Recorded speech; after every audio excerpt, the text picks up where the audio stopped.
नमस्कार दोस्तों। आज हम हमारा कंप्यूटर जो सब्जेक्ट चल रहा था उसका पार्ट 2 कवर करेंगे। मैंने आपको बताया था कि इस पार्ट 1 में जो जो चीज़ें रह गई है, like MS Word, MS Excel, MS PowerPoint, एक तो इन तीनों को आज हम कवर करेंगे। उसके अलावा इंटरनेट और सोशल मीडिया और कंप्यूटर से रिलेटेड कुछ नेटवर्क्स, जो जो चीज़ें आपकी सिलेबस में बाहर की बची हुई है, वो सारी चीज़ें आज के इस लेक्चर में हमारी कवर हो जाएगी। ठीक है, अब अपन एक एक चैप्टर को भलीभांति और बहुत अच्छे से देखते हुए चलते हैं। अब देखो, पहली चीज तो अपनी इसमें आएगी आज माइक्रोसॉफ्ट ऑफिस। अब सर माइक्रोसॉफ्ट ऑफिस आपने बोला कि ठीक है एमएस ऑफिस आप हमें पढ़ाओगे। माइक्रोसॉफ्ट ऑफिस है क्या एक्चुअली? ये क्या एप्लीकेशन सॉफ्टवेयर है, पहली चीज तो याद रखो। इसके अंदर आपके 4 एप्लीकेशन सॉफ्टवेयर आते हैं, एमएस वर्ड, एमएस एक्सेल और एमएस पावर पॉइंट। तीन तो ये है मेन। ठीक है, MS Word, MS Excel, MS PowerPoint. ठीक है, एक तो ये तीनों है आपके। उसके अलावा चौथा आता है इसमें एमएस एक्सेस। ठीक है, Microsoft Access, Microsoft Word, Microsoft Excel, Microsoft PowerPoint. अब ये चारों मैंने बता दिया। वो आपसे एग्जाम में पूछता भी है कि एमएस वर्ड क्या है, आप बोलोगे एप्लीकेशन सॉफ्टवेयर है, क्योंकि उस समय मैंने आपको जब सिस्टम सॉफ्टवेयर, एप्लीकेशन सॉफ्टवेयर, ये सारी चीजें पढ़ाई थी, तब मैंने बताया था कि एप्लीकेशन सॉफ्टवेयर ऐसे सॉफ्टवेयर है जो किसी स्पेशल पर्पज से हमारे लिए डिजाइन किए गए हैं। ठीक है, उसको अपन देखते हैं। अब पहला एमएस वर्ड। एमएस वर्ड का यूज किस चीज में आता है? जब भी हम कोई भी टेक्स्ट बनाएंगे, जब हम कोई पीडीएफ बनाते हैं, ठीक है, चीजों को लिखते हैं, डॉक्यूमेंट फॉर्म में जब भी कोई चीज लिखी जाएगी, टेक्स्ट को, शब्दों को, जैसे जिन पे आपकी बुक्स लिखी जाती है, जिस पैटर्न पे आपके नोट्स लिखे जाते हैं, वो सब किस में बनेंगे सर? माइक्रोसॉफ्ट वर्ड में। इसमें नाम भी वर्ड आ रहा है तो वर्ड से पता चल रहा है। ठीक है, दूसरा आता है हमारा माइक्रोसॉफ्ट एक्सेल। एक्सेल में क्या आता है सर? एक्सेल में आपकी शीट्स आती हैं कुछ। मतलब जब भी अपन कोई भी गणितीय हिसाब करेंगे, जैसे कोई भी कंपनी है, कमर्शियल कंपनी है, ठीक है, उसको अपना बिल बनाना है, कोई भी गणित से रिलेटेड या संख्याओं से रिलेटेड, स्टेटिस्टिक्स से रिलेटेड कोई भी चीजें होंगी, वो सारी कहाँ पे लिखी जाएगी? एमएस एक्सेल में। ठीक है, तीसरा आता है एमएस पावर पॉइंट। आपने फिल्में देखी होगी, आपने एनिमेशन देखे होंगे। जब भी कोई फिल्म चालू होती है तो उसमें आता है ना शुरू में, शक्ति शक्ति शक्तिमान। तो वो सारी चीजें अब वो कहाँ से शुरू होती है सर? वो अपनी किस में चालू होती है? वो सब पावर पॉइंट में। जब उनमें नाम और अक्षर आपने देखा होगा हवाओं में फिरते हुए आते हैं, वो सब किसके अंदर चलते हैं सर? एमएस पावर पॉइंट के अंदर। ठीक है,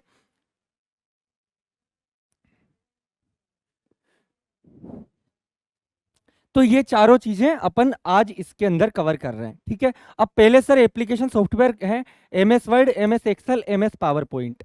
इनके अंदर होता क्या है? एमएस वर्ड में वर्ड के ऊपर सारा खेल चलेगा, मतलब शब्दों के ऊपर खेल चलेगा, तो इसके प्रोग्राम को बोलते हैं हम वर्ड प्रोसेसिंग। क्या बोलते हैं? चारों तो ये एप्लीकेशन सॉफ्टवेयर हो गए, तीनों, एमएस वर्ड, एमएस एक्सेल और एमएस पावर पॉइंट। देखो, इसमें एमएस एक्सेस बच गया था। एमएस एक्सेस क्या है? बाकी के जो माइक्रोसॉफ्ट ऑफिस को चलाने के लिए छोटे छोटे सॉफ्टवेयर है ना, इन तीनों के अलावा, उन सबको चौथी कैटेगरी में डाल दिया, जिसको हम बोलते हैं माइक्रोसॉफ्ट एक्सेस। इसमें छोटे छोटे एप्लीकेशन सॉफ्टवेयर हैं, ठीक है, जो ऑफिस असिस्टेंट भी कहलाते हैं, other soft short application software. ठीक है, एक चीज ये चारों क्लियर हो गए। अब इन तीनों को बेसिकली हमें पढ़ना है, एमएस वर्ड को, एमएस एक्सेल को और एमएस पावर पॉइंट को। ठीक है, एक एक को अपन बड़े अच्छे से देखते हुए चलते हैं। सर एमएस वर्ड में जो प्रोग्राम चलता है उसको वर्ड प्रोसेसिंग बोलेंगे। ठीक है, क्योंकि एमएस वर्ड वर्ड के ऊपर प्रोसेस करता है, पूरा शब्दों के ऊपर। एमएस एक्सेल में चलता है सर स्प्रेडशीट प्रोग्राम। क्या चलता है?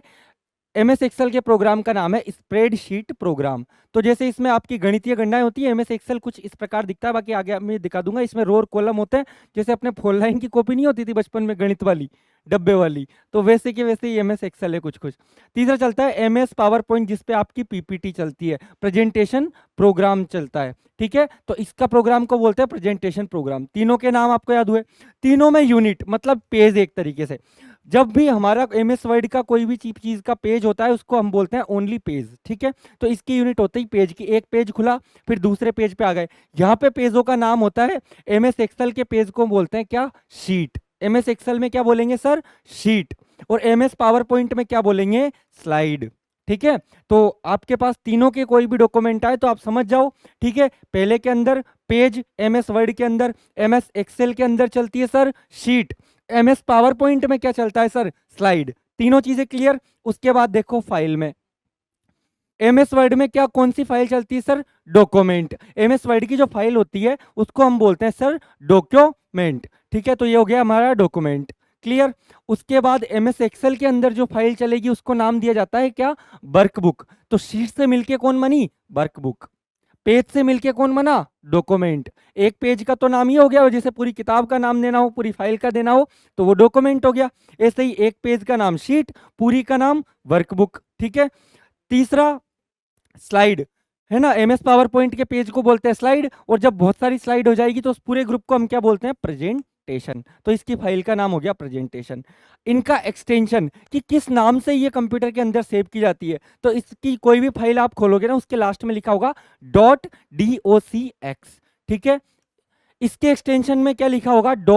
.xlsx। 2007 से पहले .xls होता था, अब x लगाने लग गए, वो आगे चल के आपको बता दूंगा। एमएस पावर पॉइंट में क्या आता है सर? इसके एक्सटेंशन में .pptx। ठीक है, तो ये चीज आपकी अच्छे से कवर हुई। उसके बाद अगले पे चलो। इसमें अपना अगला आता है कौन सा सर? MS word. ठीक है। अब एमएस वर्ड को आप देखो, माइक्रोसॉफ्ट में पहला पढ़ रहे हैं अपन कौन? MS Word. एमएस वर्ड क्या है? मैंने आपको अभी अभी बताया था। तीनों को अब अलग अलग स्टडी करेंगे। ठीक है, तीनों को कंपेरेटिवली अपन ने एक एक बेसिक देख लिया तीनों के बारे में, अब तीनों को अपन कंप्लीट स्टडी करते हैं। एमएस वर्ड क्या है सर? एक तरीके का वर्ड सॉफ्टवेयर, पहली चीज। ठीक है। इसमें कौन सा प्रोग्राम चलता है? वर्ड प्रोसेसिंग का, दूसरी चीज। ठीक है सर। एमएस वर्ड में जो फाइल बनाई जाती है मैंने आपको बताया, वो कौन सी होती है? डॉक्यूमेंट। ओके। इसमें जो इसकी यूनिट होती है, इसके जो पेज हैं, उसको क्या नाम दिया जाता है? उसको ओनली पेज ही बोलते हैं। पेज से मिलके क्या बनती है? डॉक्यूमेंट। और उसी डॉक्यूमेंट को हम क्या बोलते हैं? फाइल। ठीक है। और एमएस वर्ड में बनाई गई फाइल का एक्सटेंशन क्या है सर? .doc। 2007 से पहले था, और जब 2007 में विंडोज का एमएस ऑफिस का नया वर्जन आया, उसमें क्या दिया गया इसका एक्सटेंशन? .docx। ठीक है, ये चीज भी क्लियर हो गई सर। कोई भी विंडो आधारित सॉफ्टवेयर किस सिद्धांत पर काम करता है? ये डायरेक्ट आपसे पूछता है परीक्षा में, तो ये होता है WYSWYG। मतलब what you see what you get, कि जो आपने टाइप किया सामने, तो जो आपको स्क्रीन में दिखेगा ना, वही आपका आउटपुट है, वही आपको प्राप्त हो रहा है। तो इस तरीके से ये चलता है। अब इसमें क्या सर? अब देखो स्क्रीन पर कैसे दिखता है। जैसे ही मैं माइक्रोसॉफ्ट वर्ड खोलूंगा तो ये कुछ इस प्रकार दिखेगा हमें सामने, है ना? अब इसमें क्या होता है? ये ऊपर ही ऊपर होती है आपकी सर टाइटल बार, जिसमें आपके जो डॉक्यूमेंट है उसका टाइटल लिखा जाएगा।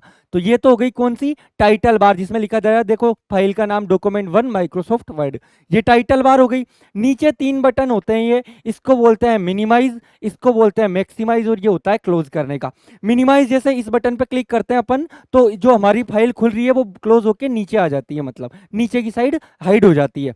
इसके अंदर जो फाइल होती है, इसमें क्या होता है? जैसे अपन कंप्यूटर पे कोई भी फाइल खोलते हैं तो पहले वो शॉर्ट में खुलती है, इस पे क्लिक करते ही वो बड़े कंप्लीट पूरे पेज पर, पूरे मॉनिटर पर खुल जाती है। तो ये मैक्सिमाइज करता है, ये हाइड करके मिनिमाइज कर देगा।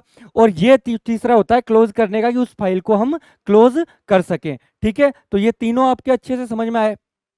उसके बाद सर इसके अंदर अगला आता है कौन सा? हमारा फाइल टैब। अब इसमें ना एमएस वर्ड में कौन कौन सी मेन मेन्यू होते हैं, ये देखो। एक तो फाइल, दूसरा आता है होम, तीसरा आता है इंसर्ट, चौथा आता है पेज लेआउट, पांचवा आता है रेफरेंस, छठा आता है मेलिंग, रिव्यू, व्यू और एड इन। ये सारी चीजें इसके अंदर आती है। ठीक है, एक चीज ये समझ में आ गई आपको? ठीक है।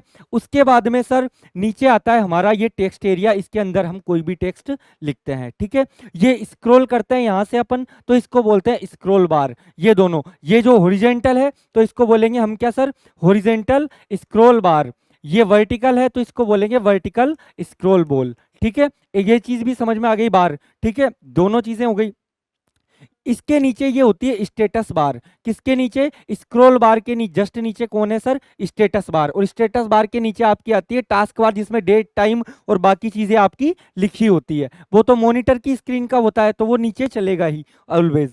ये तीनों चीजें क्लियर हो गई। उसके बाद में ये फाइल टैब का ऑप्शन आता है। यहाँ पे आपका कट कॉपी पेस्ट जो आप करते हो, होम के अंदर तीनों ऑप्शन आते हैं आपके, सेव, सेवेज, ओपन, इस टाइप के ऑप्शंस खुलते हैं। तो बस यहाँ से आपको एक बेसिक आइडिया लेना है कि स्क्रीन दिखती कैसे है, बाकी इसका कोई इतना ज्यादा काम नहीं है। ठीक है, अब जो काम है वो अपन देखते हैं काम की चीज।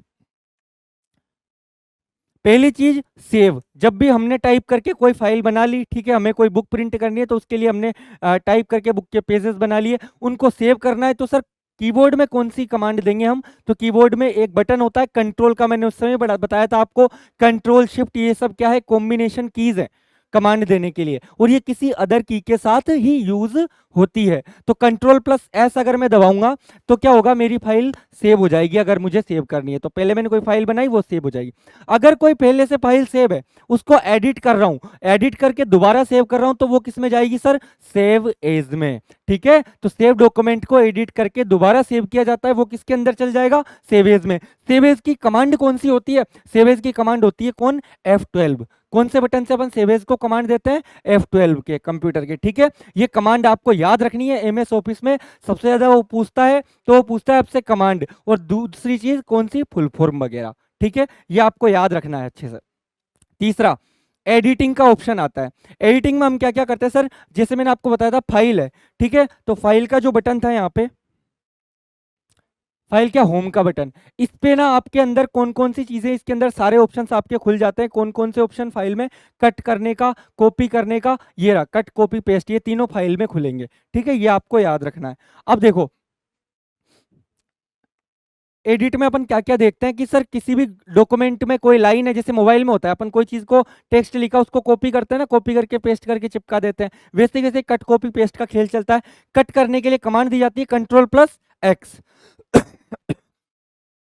किसी भी फाइल और टेक्स्ट को एक जगह से हटाकर दूसरी जगह ले जाते हैं तो उसको बोलते हैं कट करना। कट में मतलब यहां से काटा और यहां चिपका दिया।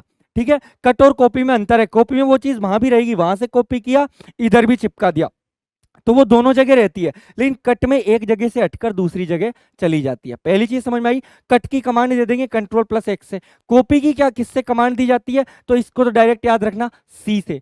ठीक है, तो कॉपी तो सी से ही चलेगा, सी से कॉपी और सी से कंट्रोल प्लस सी। ठीक है, और इसको कैसे याद रखोगे? कट की कमांड को एक्स, ये कैसा दिख रहा है? कैंची जैसा, कैंची का काम कट करना होता है, उससे आपको इसकी कमांड याद रह जाएगी। कंट्रोल प्लस सी से आपको कॉपी की कमांड याद रह जाएगी। अगर किसी चीज को आपको पेस्ट करना है तो पेस्ट करने के लिए कमांड दी जाती है सर कंट्रोल प्लस वी। ठीक है, तो पेस्ट करने के लिए कौन सी कमांड दी जाएगी सर? Control plus we. ये तीनों आपको समझ में आया? आप या तो कट पेस्ट करते हो या फिर कॉपी पेस्ट करते हो, तो ये तीनों चीजें आपकी क्लियर हुई। अब एक चीज देखो, जब मैंने कोई डॉक्यूमेंट है, ठीक है, मैंने कोई लाइन है, जैसे मैंने यहाँ से ये सेव वाली लाइन है, इसको यहाँ से कट किया, अब मुझे कहीं और पेस्ट करना है तो कट करके यहाँ से हट गई, या इसको कॉपी किया, तो ये कहीं ना कहीं तो सेव होगी ना थोड़ी देर के लिए। तो जिस जगह ये थोड़ी देर के लिए सेव होती है उसको बोलते हैं क्लिपबोर्ड। ठीक है, कि कट पेस्ट करता हूं या कॉपी पेस्ट करता हूं तो इस बीच में वो फाइल, जो शब्द है जिसको मैंने कॉपी किया है, जो फाइल है उसको मैंने कट किया है, वो कहीं ना कहीं तो सेव होगी कंप्यूटर में, तभी तो वो दूसरी जगह चिपकाएगा। जैसे मैंने कोई चीज को यहाँ से कट किया तो वो मेरे हाथ में है, ठीक है, कट करके मैंने कोई कागज का टुकड़ा लिया, अब मेरे को दूसरी जगह चिपकाना है, तो वो कहीं ना कहीं है ना, उस समय वो मेरे हाथ में। वैसे ही वो कंप्यूटर के अंदर किसके पास होता है? क्लिपबोर्ड के पास। ठीक है, तो टेक्स्ट या फाइल जहां पर थोड़े टाइम के लिए सेव होती है, कहां पर होती है? क्लिपबोर्ड के अंदर होती है। तो क्लिपबोर्ड आपको समझ में आ गया, कट कॉपी पेस्ट आपको अच्छे से क्लियर हो गया। ठीक है, उसके बाद चलता है सर हमना हमारा कौन सा? अंडू। अंडू मतलब होता है कि कोई कमांड देना, मतलब जैसे कमांड कौन सी? इसकी पहले तो ये देखो कि अंडू की कमांड क्या है sir? Control plus Z. Control plus Z, कि मैंने कोई कमांड दी थी उसको मुझे हटाना है। अंडू मतलब जो काम कर लिया उसको अन करना है, मतलब हटाना है। ठीक है, तो अंडू में क्या होगा? पिछले दिए गए कमांड को निरस्त करना। अब इसको मैं आपको बताता हूं कैसे। जैसे इसके अंदर मैं बताता हूं आपको, मैंने कोई नाम लिखा है, ये राम, ठीक है, ये राम शब्द लिख दिया। अब इसको मुझे अंडू करना है, तो मेरे जो स्क्रीन है इस पर ये बटन अंडू का काम करता है। देखो ये कमांड हटा देगा, ये राम, ये राम, ये देखो ये हट गई ना, तीनों बार मैंने जो शब्द लिखा, तो वो चीज काम कौन कर रहा है सर? ये सारा काम अंडू का काम है। समझ में आया आपको? अंडू। रीडू क्या होता है कि कोई काम मैंने किया, पहले रीडू की कमांड देखो क्या होती है? Control plus Y. ठीक है, रीडू में क्या होगा? पिछले दिए गए कमांड को पुनः दोहराना, कि मैंने कोई शब्द लिखा, मैंने अपना नाम लिखा, रीडू का बटन दबाऊंगा तो वो नाम दोबारा लिखने में आ जाएगा। तो कोई भी री यानी दोबारा, ठीक है, वो डू यानी करना, तो उसी काम को दोबारा कराना है, तो रीडू। अनडू कौन सा? जो काम किया है उसको हटाना है। दोनों समझ में आए? दोनों की कमांड भी याद रखनी है। रीडू में आएगा कंट्रोल प्लस बाई, जैसे हमारे घर में बाई आती है, बाई से हम बोलते हैं तूने ये पोछा लगाया ढंग से नहीं लगाया, रीडू, दोबारा लगा। ठीक है, तो 22 से तो आप रीडू बोल रहे हो, लेकिन कंट्रोल प्लस जेड, आपकी जो जान होगी, आपकी जो पत्नी होगी, उससे आप ऐसे नहीं बोल सकते कि तुमने जो पोछा लगाया वो सही से नहीं लगा, उसको दोबारा लगाओ, नहीं बोल सकते ना, तो उसमें क्या जाएगा, अंडू में जेड, तो जेड से जान याद रह जाएगा, और 22 से रीडू, मतलब 22 से अपन बोलते हैं दोबारा लगाओ, तो उस तरीके से आप याद रख सकते हो। खैर बकवास ट्रिक है, बट फिर भी। तीसरा आता है control plus F. Control plus F कौन सा आता है सर, फाइंड करने का, मतलब कोई शब्द है, उसको आपकी फाइल में कहाँ कहाँ लिखा है, उसको आपको ढूंढना है, तो आप ऊपर जाके सर्च में, जैसे आपकी कभी भी रिजल्ट का रोल नंबर आता है, कोई पीडीएफ आती है रोल नंबर की, उसमें ऊपर जाके आप सर्च में करते हो ना क्लिक, तो वो आपको दिख जाती है पूरी फाइल के अंदर, पूरी पीडीएफ के अंदर, कि भाई हाँ ये शब्द कहाँ कहाँ लिखा है, तो वो फाइंड से पता चलता है। फाइंड वाट, किसी शब्द को बड़ी फाइल में खोजने के लिए फाइंड का यूज किया जाता है, और फाइंड एफ से शुरू होता है, तो इसकी कमांड क्या हो जाएगी, कंट्रोल प्लस एफ, ये याद रह जाएगा, ठीक है। उसके बाद फाइंड एंड रिप्लेस, जैसे सोचो मैंने कोई बड़ी सारी एक बुक लिखी, अब उस बुक में क्या हुआ, मैंने किसी कैरेक्टर का नाम लिख दिया रमेश, ठीक है, अब मुझे पता चला कि यार इसका रियल नाम रमेश नहीं था, इस कैरेक्टर का राहुल था। अब उस पूरी फाइल में मैंने कम से कम 50 जगह वो नाम लिख दिया होगा। अब मुझे क्या करना है कि यार इसमें से कहाँ कहाँ से हटाऊं, ढूंढूं पहले उस नाम को, फिर वो नाम ना रह जाए। तो कंप्यूटर के अंदर इस विंडोज में तो इसमें बहुत अच्छा काम है, क्या कि आप उसका एक बार सर्च करो, फाइंड एंड रिप्लेस में कंट्रोल प्लस एच दबाओ, तो इसमें क्या होगा, ऊपर नाम लिखो कि भाई क्या नाम था, नाम लिखा, उसको किससे रिप्लेस करना है, तो उस पूरी फाइल में वो नाम जहां जहां भी होगा ना, ये खुद रिप्लेस करके रख देगा, ठीक है। तो कंट्रोल प्लस एच से क्या होता है, फाइंड बार, किसी शब्द को खोजकर उसे किसी अन्य शब्द से रिप्लेस करना। समझ में आया आपको ये चीज, तो फाइंड एंड रिप्लेस भी अपना अच्छे से कवर हो गया, ठीक है। उसके बाद देखो अदर कमांड कौन कौन सी दी जाती है, किसके अंदर, एमएस वर्ड के अंदर। कंट्रोल प्लस ओ, पहले से सेव फाइल को आपको ओपन करना है, तो कौन सी कमांड दी जाएगी सर, कंट्रोल प्लस ओ, पहली चीज, ठीक है। कंट्रोल प्लस डब्ल्यू, वर्तमान में ओपन फाइल को आपको क्लोज करना है, कि कोई फाइल है जैसे वो ओपन है, उसको क्लोज करना है, जैसे हमारे यहाँ पे कंप्यूटर में रेड बटन होता है, उससे क्लोज कर सकते हो, या फिर कंट्रोल प्लस डब्ल्यू, तो कंट्रोल प्लस डब्ल्यू से वर्तमान में ओपन फाइल क्लोज हो जाएगी, ठीक है, ये भी ठीक है। Control plus P, document print निकालना है अपन को, ठीक है, तो कोई फाइल है जैसे ये पेज है, इसका प्रिंट निकालना है, तो उसमें क्या दबा दो, कंट्रोल प्लस पी, पी से प्रिंट, वो भी याद रह जाएगा।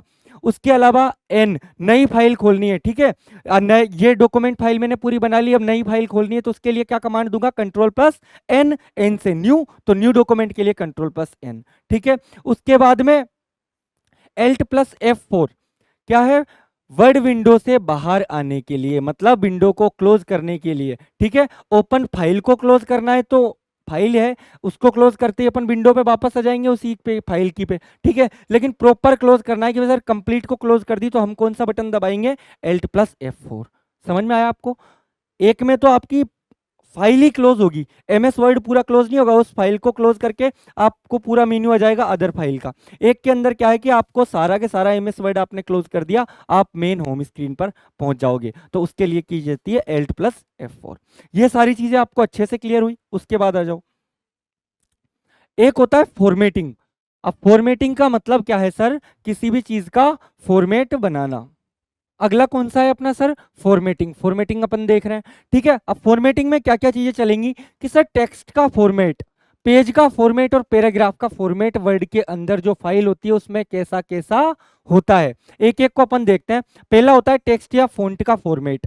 फॉन्ट क्या होता है सर, अक्षरों को लिखने की स्टाइल, उसको लिखने का तरीका, ठीक है। आप देखते हो कई बार एक अक्षर बहुत डार्क लिखा होता है, दूसरा अक्षर लाइट लिखा होता है, एक कर्सर राइटिंग में लिखा होता है, तो ये सारे क्या है, एक तरीके से स्टाइल, तो अक्षर को लिखने का तरीका कि आपको किस वे में कंप्यूटर में प्रिंट करना है, ठीक है। तो उस चीज किससे आती है, वो टेक्स्ट फॉर्मेटिंग से। अब इसके अंदर टेक्स्ट फॉर्मेटिंग में पहली चलती है फॉन्ट स्टाइल, तो मैंने आपको बताया था कि फॉन्ट की, अब देखो पहले फॉन्ट की कितनी शैलियां हैं, 4, ठीक है, कि भाई किस किस तरीके से अपन अपना फॉन्ट है जो अपना फॉन्ट क्या होता है, अक्षर, जैसे कंप्यूटर में अपनी जो फाइल होती है उसके अंदर टेक्स्ट रूप में जो अपन पीडीएफ लिखते हैं, उसमें कोई शब्द लिखते हैं, वो अपना फॉन्ट हो गया। अब उसको अक्षर कैसे कैसे लिखा जाएगा, किस किस हैंडराइटिंग में लिखा जाएगा, वो इसमें आता है। बाय डिफॉल्ट का हर जगह आपको ना एक शब्द आएगा, बाय डिफॉल्ट। बाय डिफॉल्ट का मतलब है बिना छेड़छाड़ किए जो चीज कैसी थी, आप एमएस वर्ड में आए, आप डायरेक्ट टाइप करने लग गए, तो बाय डिफॉल्ट जो फॉन्ट चल रहा है ना आपका, उसमें वो जो शुरू में आपको दे रहा है, वो होता है, मतलब जिसको आप एक तरीके से बोल सकते हो स्टैंडर्ड, वो होता है रेगुलर, ठीक है। तो कोई पूछ सकता है एमएस वर्ड में बाय डिफॉल्ट कौन सा फॉन्ट स्टाइल होती है, तो आप बोलोगे रेगुलर। ठीक है। दूसरी कौन सी होती है, इटैलिक। तीसरी कौन सी होती है, बोल्ड। और चौथी होती है बोल्ड इटैलिक। चारों का नाम आपको याद रखना है कि 4 फॉन्ट स्टाइल होती है एमएस वर्ड के अंदर। चारों समझ में आ गई। उसके बाद आप देखो फॉन्ट साइज की अगर मैं बात करूं कि ठीक है सर, अक्षरों को आपने अलग अलग स्टाइल से लिखना तो बता दिया, लेकिन छोटे और बड़े भी तो बता दो आप कि कैसे इस अक्षर को छोटा लिखना है, कैसे किसी को बड़ा लिखना है। अब देखो फ़ॉन्ट साइज होता है इसमें 8 से लेके 72 तक आपको शो करता है। कितना याद रखना, 8 से लेके 72 तक वो डायरेक्ट पूछता है। फ़ॉन्ट साइज की लिमिट 8 से 72 होती है जो दिखती है इसके अंदर। ठीक है, किसके अंदर, टूल फॉर्मेट के अंदर। लेकिन बाय डिफॉल्ट होता कितना है, 11।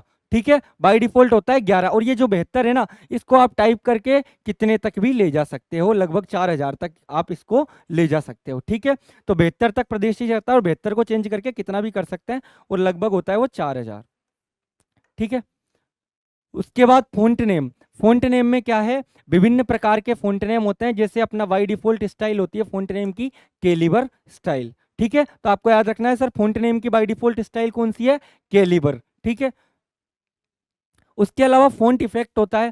फ़ॉन्ट इफेक्ट में क्या सर, एक आती है सबस्क्रिप्ट। सबस्क्रिप्ट समझ लो बस इतना सा है, क्या, किसी चीज़ को बेस में लगाना नीचे। जैसे मुझे H2O टाइप करना है तो एच तो कर दिया, लेकिन टू तो ऐसे आएगा ना जब मैं टाइप करूंगा, तो इसको नीचे लगाना है मुझे यहाँ से यहाँ। ठीक है, तो इसके लिए क्या यूज किया जाता है, सबस्क्रिप्ट। और इसको ऊपर लगाना है, ठीक है, पावर में इधर की साइड एक्स स्क्वायर, तो इसके लिए क्या आएगा सर, सुपर स्क्रिप्ट। ठीक है, तो ये टाइपिंग करना आप सीख रहे हो और कुछ नहीं है। सब स्क्रिप्ट में क्या होगा, नीचे लगाने के लिए आपको क्या कमांड देनी पड़ेगी, control plus equal, control plus equal. और सुपर स्क्रिप्ट के लिए कंट्रोल दबाओ, फिर शिफ्ट दबाओ और उसके बाद दबा दो प्लस का साइन। तो control plus shift plus plus. ठीक है, तो ये हो गया सुपर स्क्रिप्ट। तो सब स्क्रिप्ट की कमांड याद रखना, सुपर स्क्रिप्ट की कमांड याद रखनी है। उसके बाद कभी भी नया फ़ॉन्ट स्टार्ट करना हो कंप्यूटर के अंदर तो अपन कैसे करेंगे, आप वर्ड में स्टार्ट पे क्लिक करते हैं, फिर अपन जाते हैं सेटिंग पे, फिर जाते हैं कंट्रोल पैनल पे, उसके बाद फ़ॉन्ट, फ़ॉन्ट में जाएंगे तो न्यू फ़ॉन्ट, और न्यू फ़ॉन्ट को इंस्टॉल करेंगे। तो इसकी प्रोसेस होती है, आरपीएससी द्वारा पूछा गया भी है, तो ये आपको ऐसे कैसे याद रखनी है। ठीक है, अब देखो एक तो ये भी तरीका हो सकता है कि मैं आपको कंप्यूटर लेके उसकी स्क्रीन का एक एक चीज़ का स्क्रीनशॉट लेकर वो ओपन कर करके दिखाऊं, लेकिन वो आपको अभी आपको हल्का फुल्का समझ में आ जाएगा। चक्कर क्या है कि ये सारा एमएस वर्ड अकेला बहुत बड़ा है। एमएस एक्सेल का अकेले का कोर्स 3-4 महीने का होता है।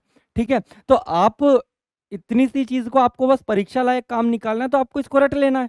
नहीं तो आप उसके चक्कर में अगर पढ़ोगे तो वो बहुत ज़्यादा आपका टाइम कंज्यूम कर लेगा, और इतना टाइम आप लोगों के पास नहीं है। तो हमें बाल की खाल नहीं खींचनी, हमें केवल इतना करना है कि सर हमारा काम कंप्यूटर में बन जाए परीक्षा में। ठीक है, अब एक होता है ग्रो फ़ॉन्ट।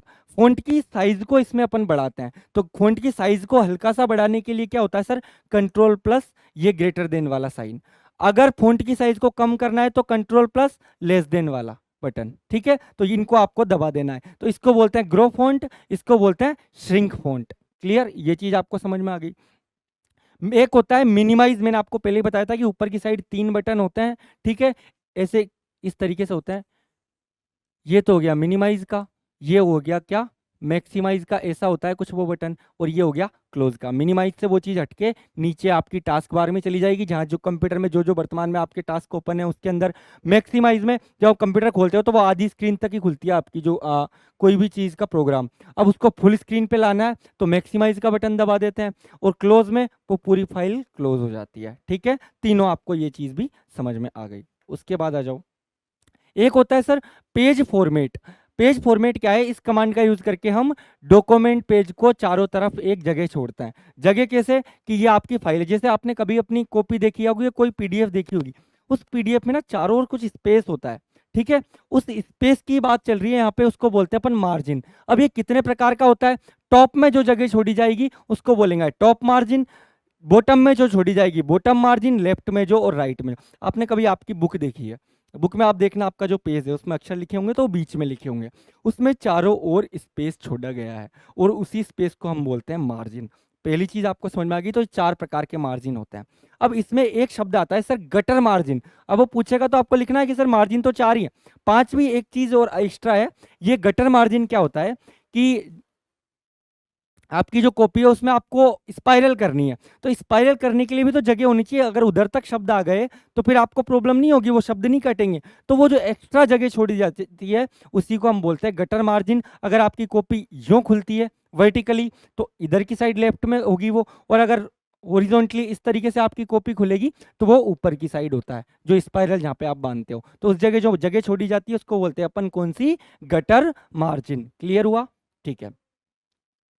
टॉप और बॉटम में जो मार्जिन की जगह है ना आपकी, जो जैसे ये पूरा पेज हुआ, यहाँ पे आपके टेक्स्ट लिख रखे हैं, ठीक है, तो टॉप में और बॉटम में तो कितनी जगह छोड़ी जाएगी सर, 1-1 इंच, 1 इंच, ये याद रखनी है, ठीक है। और लेफ्ट और राइट में कितनी जगह छोड़ी जाती है सर, इधर की साइड और इधर की साइड, ये जो जगह बच रही है ये कितनी छोड़ी जाएगी, 1.25 इंच। याद रहेगा आपको? समझ में आया? ये चीज आपको क्लियर हुई अच्छे से? ठीक है। अब देखो हेडर जो होता है ना, अब हेडर और फुटर फुटर हेडर और फुटर क्या है, कुछ नहीं। आपने आपकी कॉपी देखी होगी, उसमें ऊपर की साइड ना ऐसे डेट वगैरह का और ये लिखने के लिए हल्की सी जगह होती है पूरी कॉपी में, ठीक है। ऊपर की साइड कुछ खाली जगह होती है और यहाँ पे एक ऑप्शन होता है इधर डेट वगैरह और ये सारी चीजें लिखने का। तो वो सारी चीजें मतलब ऐसी टेक्स्ट, कोई हेडर में क्या लिखा जाता है, ऐसा टेक्स्ट जो आपके सारी फाइल के हर पेज पे ऑटोमेटिक आ जाएगा, उसको हेडर में डाल देंगे। फुटर में क्या डालेंगे, जैसे आप नंबरिंग होती है हर पीपीटी की या हर फाइल की, हर बुक में नीचे नंबर लिखे होते हैं, उसके अलावा कुछ अदर चीज़ के लिए जगह होती है, तो नीचे की साइड जो जगह पे कुछ लिखना है जो फिक्स से आगे तक चलेगा, वो सारे किस में आ जाएगा, फुटर में। समझ में आया? तो हेडर और फुटर, तो याद रखना हेडर तो किस में जाता है, टॉप में, तो टॉप मार्जिन में। फुटर कहाँ होता है, बॉटम में, तो वो बॉटम मार्जिन में सेट होता है, वहां पे डिफाइन किया जाता है, ठीक है। अब देखो ये जो एक पेज है हमारा, उसका बाय डिफॉल्ट पेज का साइज कितना होता है सर, एमएस वर्ड के अंदर 8.5 इंच तो होता है हॉरिजेंटल, और वर्टिकल रूप से कितना होता है, 11 इंच, मतलब ऐसे। तो हॉरिजॉन्टल तो कितना हो गया, 8.5 इंच, और वर्टिकली कितना हो गया सर, 11 इंच। तो ये भी आपको याद रखना है, वो सारे नंबर्स आपसे एग्जाम में पूछता है, ठीक है। उसके बाद चलता है अपना कौन सा सर, पैराग्राफ मार्जिन। अब टेक्स्ट और फॉन्ट और ये तो देख लिया अपन ने, ठीक है, पेज का मार्जिन करना देख लिया, फॉन्ट की स्टाइल देखना, ये सारी चीजें तो अपनी अच्छे से हो गई सर कवर। अब अगला अपना कौन सा है, पैराग्राफ मार्जिन में जब हम एंटर प्रेस कर देते हैं तो वहां पैराग्राफ बन जाता है। अब ये कितनी इजी और सिंपल चीज है, आप देखो, जैसे अपन टाइपिंग करते हैं, ठीक है, ये लाइन चलती जा रही है, लेकिन मेरे को यहाँ पे रोकना है, अगली लाइन यहाँ से शुरू करती है, तो अपन फोन में भी तो दबाते हैं ना, वो इधर की साइड का बटन है एक साइड का, तो वही एंटर का बटन होता है कीबोर्ड में, तो उससे पैराग्राफ अगली लाइन में शिफ्ट हो जाता है। तो ये पैराग्राफ मार्जिन समझ में आया। अब एक चीज होती है अलाइनमेंट। अलाइनमेंट का मतलब है कि आपको शब्दों को लिखने की शैली कि वो किधर से किधर लिखे जाएंगे। जैसे अपन अपनी स्क्रिप्ट में जो लिखते हैं, इंग्लिश हो या हिंदी, लेफ्ट टू राइट लिखते हैं, उर्दू वाले राइट टू लेफ्ट लिखते हैं, ठीक है। तो अपना अलाइनमेंट हो गया लेफ्ट टू राइट, मतलब लेफ्ट साइड से आ रहे हैं ना हम, तो इसको बोलते हैं लेफ्ट अलाइनमेंट। ये राइट टू लेफ्ट आ रहे हैं तो इसको बोलेंगे राइट अलाइनमेंट। अब कितने प्रकार का होता है, तो पैराग्राफ को व्यवस्थित करने के तरीकों को हम अलाइनमेंट बोलते हैं। अब अलाइनमेंट में क्या है सर, लेफ्ट अलाइनमेंट कौन सा होता है, जिसमें कमांड दी जाती है, पहले तो याद रखो कंट्रोल+L, एल से लेफ्ट आ रहा है तो कंट्रोल+L, ठीक है। अब लेफ्ट टू राइट अपन चल रहे हैं ना, इधर से इधर, तो ये लेफ्ट अलाइनमेंट में आ गया, ए फिर बी सी डी इस बेसिस पे, तो लेफ्ट टू राइट आ गए, ठीक है। एक होगा राइट टू लेफ्ट, ठीक है, तो राइट टू लेफ्ट में कैसे चलेगा सर, राइट अलाइनमेंट बोलते हैं इसको, ए फिर इधर बी इधर सी इधर डी इस बेसिस पे। इसके लिए कमांड जाएगी कंट्रोल+R, क्योंकि आर से राइट, ठीक है। एक होती है सेंटर अलाइनमेंट, कोई शब्द लिखो बीचों बीच लिखा जाता है, वो पहले ए आएगा फिर इधर बी सी ए से फिर डी ई, तो इस बेसिस पे बीच में जो आता है उसको बोलते हैं सेंटर अलाइनमेंट। अब इसको यहाँ भी देख लो, लेफ्ट अलाइनमेंट में इधर से इधर चल रही है आपकी लाइन, यहाँ पे आपने छोड़ दिया तो पैराग्राफ अगले में शिफ्ट हो गया, पर वो लेफ्ट से राइट चल रहा है। इसके अंदर क्या होगा, राइट के अंदर ये देखो, ये राइट से लेफ्ट चल रहा है, इधर से इधर, यहाँ पे छोड़ा तो अगला पैराग्राफ यहाँ से शुरू होगा, यहाँ से लाइन चलती है, तो ये राइट टू लेफ्ट चल रही है, तो ये राइट में हो गया। सेंटर में बीचों बीच, यहाँ से आपने कोई टेक्स्ट कॉपी किया, ये लाइन गई, अब जैसे आपने एंटर दबाया तो वो यहाँ पे शुरू होगा, फिर इधर से चलेगा, फिर यहाँ से यूं चलेगा, ऐसे शब्द आपका खिसकता जाएगा। समझ में आया? तो ये सेंटर अलाइनमेंट हो गया। एक चीज होती है सर अगला जस्टिफाई अलाइनमेंट, कि चारों को सिद्ध में कर दो एक साथ, ठीक है, जगह नहीं छोड़नी, तो इसको बोलते हैं जस्टिफाई अलाइनमेंट, की टेक्स्ट को दोनों साइड से हम बराबर कर रहे हैं, लेफ्ट में जितना स्पेस है उतना ही राइट में रहेगा, टेक्स्ट दोनों साइड से बराबर है, एक सीध में लिखे गए हैं, उनको बोला गया है जस्टिफाई अलाइनमेंट। ये कंप्लीट आपके समझ में आया अच्छे से? उसके बाद आता है सर हमारा कौन सा, वर्ड रेप। वर्ड रेप क्या है, जब लास्ट में जगह ना बचे तब शब्द टूटने की जगह अगली लाइन में शिफ्ट हो जाता है, उसको हम बोलते हैं वर्ड रेप। समझ में आया? मतलब जब अपन टाइप करते हैं ना फोन में भी, आपने देखा होगा टाइपिंग करते हुए आप यहां तक जा रहे हो, अब आपने लिखा BOO, जैसे आपने लिखा यहाँ पे BOO, अब ये के लिए जगह नहीं है, अब के अगली लाइन में तो नहीं जाता, पूरा का पूरा वर्ड जो बुक है वो खुद पूरी लाइन में चला जाता है, तो इसी को हमारे द्वारा क्या बोला जाता है, वर्ड रेप। ठीक है, जब हम टाइप करते हैं तो अंतिम लाइन में जाते ही हमारा जो अधूरा शब्द है वो अगली लाइन में नहीं जाएगा, वो पूरा का पूरा वर्ड उठ के जाएगा, एक अक्षर नहीं जाएगा उसका, तो इसी को बोला जाता है वर्ड रेप। ये चीज समझ में आ गई? ठीक है, उसके बाद आता है इंडेंट। इंडेंट का मतलब है पैराग्राफ के मार्जिन को लेफ्ट राइट से अपन सेट करना चाहते हैं। ठीक है, कि इधर से हल्का सा लेफ्ट इधर से राइट, तो उससे सेट करना है तो उसको बोल देते हैं इंडेंट। लाइन स्पेसिंग, सीधी बात है, दो लाइन के बीच में आप कितना स्पेस छोड़ रहे हो उसको हमारे द्वारा बोला जाता है क्या, लाइन स्पेसिंग। ठीक है, ये चीज भी आपको अच्छे से क्लियर हो गई होगी। ठीक है, अब अगले पे आ जाओ। एक शब्द आता है हेडर फुटर, मैंने उस समय आपको बताया था, अपनी कोई भी नोटबुक कॉपी उठाना, ठीक है, उस कॉपी में आप देखना ऊपर की साइड कुछ जगह होगी, नीचे की साइड कुछ जगह होगी, तो कुछ ऐसे अक्षर होंगे जो हर पेज पे आ रहे होंगे ऊपर की साइड, कुछ ऐसे अक्षर होंगे जो नीचे की साइड हर पेज पे आ रहे होंगे, जैसे बुक का नाम है तो वो ऊपर की साइड हर जगह लिखा आ रहा होगा, तो उसी को बोलते हैं हेडर और उसी को बोलते हैं नीचे वाले को फुटर। तो ऐसा टेक्स्ट जो फाइल के प्रत्येक पन्ने पर टॉप पर आए उसको बोला गया है हेडर। ऐसा टेक्स्ट जो फाइल के प्रत्येक पन्ने पर बॉटम पर आए उसको क्या बोला जाएगा सर, फुटर। तो हेडर फुटर आप लोगों को अच्छे से समझ में आए? ठीक है, किस व्यू में दिखते हैं अपन को, ठीक है, तो हेडर और फुटर जो है वो किस व्यू के अंदर दिखते हैं, तो हम बोलेंगे सर कौन सा व्यू है, प्रिंट लेआउट व्यू की। जब हम प्रिंट निकालते हैं तब उसके अंदर सामने एक साथ वो शो हो जाता है। जो अपन टाइप करते हैं तो अपन को हेडर फुटर हर स्क्रीन पे नहीं दिखेगा, लेकिन जब आप प्रिंट वाले पे दबाओगे और हेडर फुटर को उसके अंदर इंसर्ट करोगे तो वो हर आपकी जब भी प्रिंट आउट निकालोगे तो आपकी हर उसके अंदर आ जाएगा, हर पेज के अंदर। ठीक है, इन्हें इंसर्ट करने के लिए किसका यूज किया जाता है सर, हैंडआउट मास्टर का। ठीक है, तो याद रखना हेडर और फुटर को, अगर वैसे हैंडआउट मास्टर तो किसके अंदर यूज होता है अपना, MS पावर पॉइंट में। ठीक है, तो पावर पॉइंट में भी आपके ये शब्द आएगा, तो ये यहीं पे लिखे रखा है कि इनको आपको इंसर्ट करना है किसी के अंदर, तो आप किसका यूज करोगे, हैंडआउट मास्टर। ठीक है, ये चीज भी आपकी क्लियर हुई। अब एक चीज आती है सेल्स। अब सेल्स क्या, वैसे तो सेल्स का काम आपके चलेगा पूरा का पूरा ही किसके अंदर सर, MS एक्सेल के अंदर। ठीक है, एक्सेल का अंतिम शब्द ही सेल आ रहा है। ठीक है, लेकिन याद रख लो सेल क्या है, ऐसे डब्बे छोटे छोटे।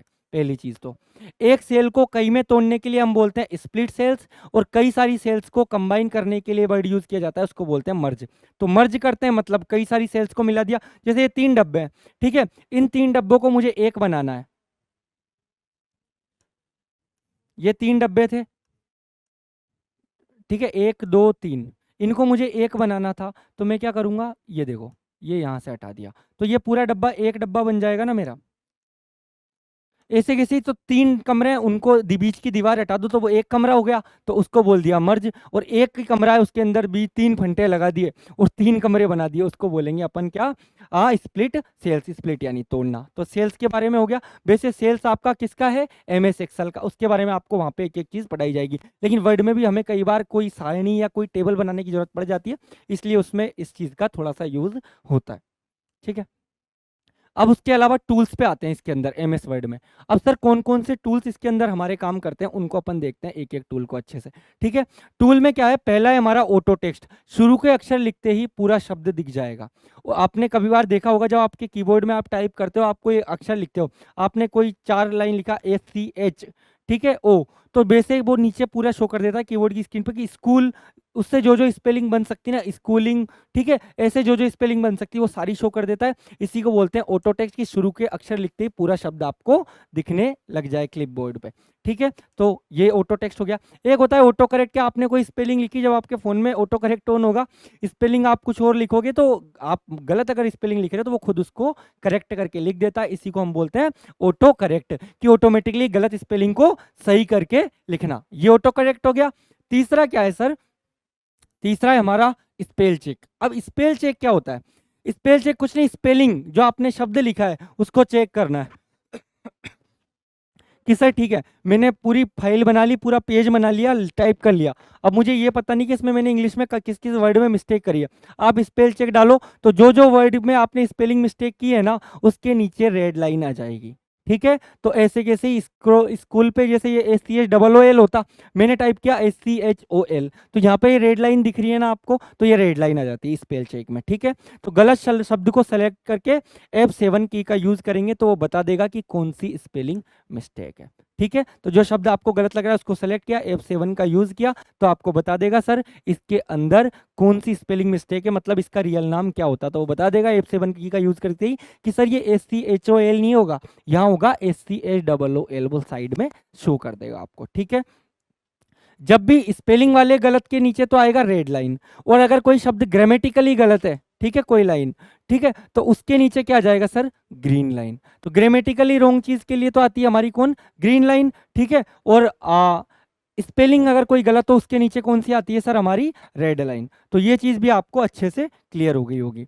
चौथी चीज क्या है सर, हमारा मेल मर्ज। अब मेल मर्ज क्या होता है, आपने कार्ड्स देखे होंगे, अपने इनविटेशन कार्ड मान लो आपने कोई छपाया, ठीक है, वो छपा लिए, उसके बाद अब आपको क्या करना है, आपके पास कार्ड हो गए, कार्ड तो एक जैसे हैं, वो सबके घर में जाने हैं सेम टू सेम, लेकिन उनमें आगे की साइड आपको नाम डालना है पर्टिकुलर पर्सन का। तो आपको क्या करना है कि सर नाम की अलग लिस्ट ले लो, कार्ड का फॉर्मेट अलग डाल लो, फिर कंप्यूटर को बोल दो कि हर किसी के अंदर ये नाम इंसर्ट कर दे। तो एक डेटा को दूसरे के अंदर जो रो डेटा है कंप्लीट, जो सबके पास ही जाएगा, उसके अंदर आप इंसर्ट कर रहे हो ना, तो वही बोलते हैं मेल मर्ज। मतलब एक लिस्ट डाटा फाइल है, ठीक है, एक है आपका मेन लेटर जो आपको सबको भेजना है, इस डेटे को मेन लेटर में क्या करना है, इंसर्ट कराना है इस डाटा को। जैसे नेम लिस्ट को इनविटेशन कार्ड में आपने करा दिया, तो अलग अलग कार्ड छपके आ जाएंगे, कार्ड तो सेम रहेगा, लेकिन उनके ऊपर जिसको आप इनवाइट कर रहे हो उन सबका नाम आ जाएगा, हर किसी कार्ड पर एक आदमी का नाम। तो इसी को बोला गया है क्या, मेल मर्ज। समझ में आया। ओरिएंटेशन की बात करूं तो दो तरीके का ओरिएंटेशन होता है, पोर्ट्रेट और लैंडस्केप। तो इसके अंदर कौन सा ओरिएंटेशन है सर, अपना बाय डिफॉल्ट MS वर्ड में पोर्ट्रेट ओरिएंटेशन है। ये चीज आपको समझ में आई अच्छे से, ठीक है। तो ये आपका कंप्लीट होता है कौन सा, MS वर्ड में आप समझ गए ओरिएंटेशन भी, कि पोर्ट्रेट होता है, एक लैंडस्केप होता है, बाय डिफॉल्ट होता है पोर्ट्रेट होता है। पोर्ट्रेट किसको बोलते हैं, जो सीधा, जैसे अपनी बुक है तो बुक सीधी होती है ना, बुक ऐसे तो नहीं होती टेढ़ी, लेकिन आप कोई वीडियो देखते हो, वीडियो गेम खेलते हो, उसमें ना लंबाई तो कम होती है, चौड़ाई ज्यादा होती है, तो जिसके अंदर चौड़ाई ज्यादा हो वो होता है लैंडस्केप, जिसके अंदर लंबाई ज्यादा हो वो कौन सा होता है सर, पोर्ट्रेट। तो ये चीज आपकी हो गई, तो ये कंप्लीट होता है आपका MS वर्ड। अगला अपना कौन सा आएगा सर, MS एक्सेल। अब हाँ, MS एक्सेल से पहले मैं आपको MS पावर पॉइंट करा देता हूँ, उसके बाद अगला अपन पढ़ लेंगे अपना कौन सा चैप्टर, MS एक्सेल। ठीक है, अब एक एक को आप देखते चलो आराम से। MS पावर पॉइंट क्या है, एक प्रेजेंटेशन ग्राफिक्स प्रोग्राम है, पहली चीज। जैसे वो वर्ड प्रोसेसर था कौन, MS वर्ड, ऐसे ही MS एक पावर पॉइंट क्या है सर, प्रेजेंटेशन प्रोग्राम। पहली चीज आपको क्लियर हुई, ठीक। इसकी फाइल को क्या बोलते हैं, प्रेजेंटेशन, ये चीज मैंने आपको पहले ही बताई थी। उसकी फाइल को क्या बोलते थे, डॉक्यूमेंट। डॉक्यूमेंट किससे बनता था, पेजेस से। प्रेजेंटेशन किससे बनता है, स्लाइड से, तो इसके पेजेस को हम क्या बोलते हैं, स्लाइड। ठीक है, ये भी हो गया। फाइल एक्सटेंशन, इसका फाइल एक्सटेंशन क्या है सर, डॉट पीपीटी था, कब, 2007 से पहले, और 2007 के बाद क्या हो गया सर, डॉट पीपीटी एक्स। तो ये चीज भी आपको अच्छे से क्लियर हो गई होगी। इसमें स्लाइड ओरिएंटेशन कैसा होता है, लैंडस्केप। याद रखना इसके अंदर क्या होता है, स्लाइड जब अपन बनाते हैं ना PPT, इसमें ये जो चौड़ाई है ना ये ज्यादा होती है, ठीक है, और लंबाई कम होती है। ये चीज आपको क्लियर हुई, ठीक है।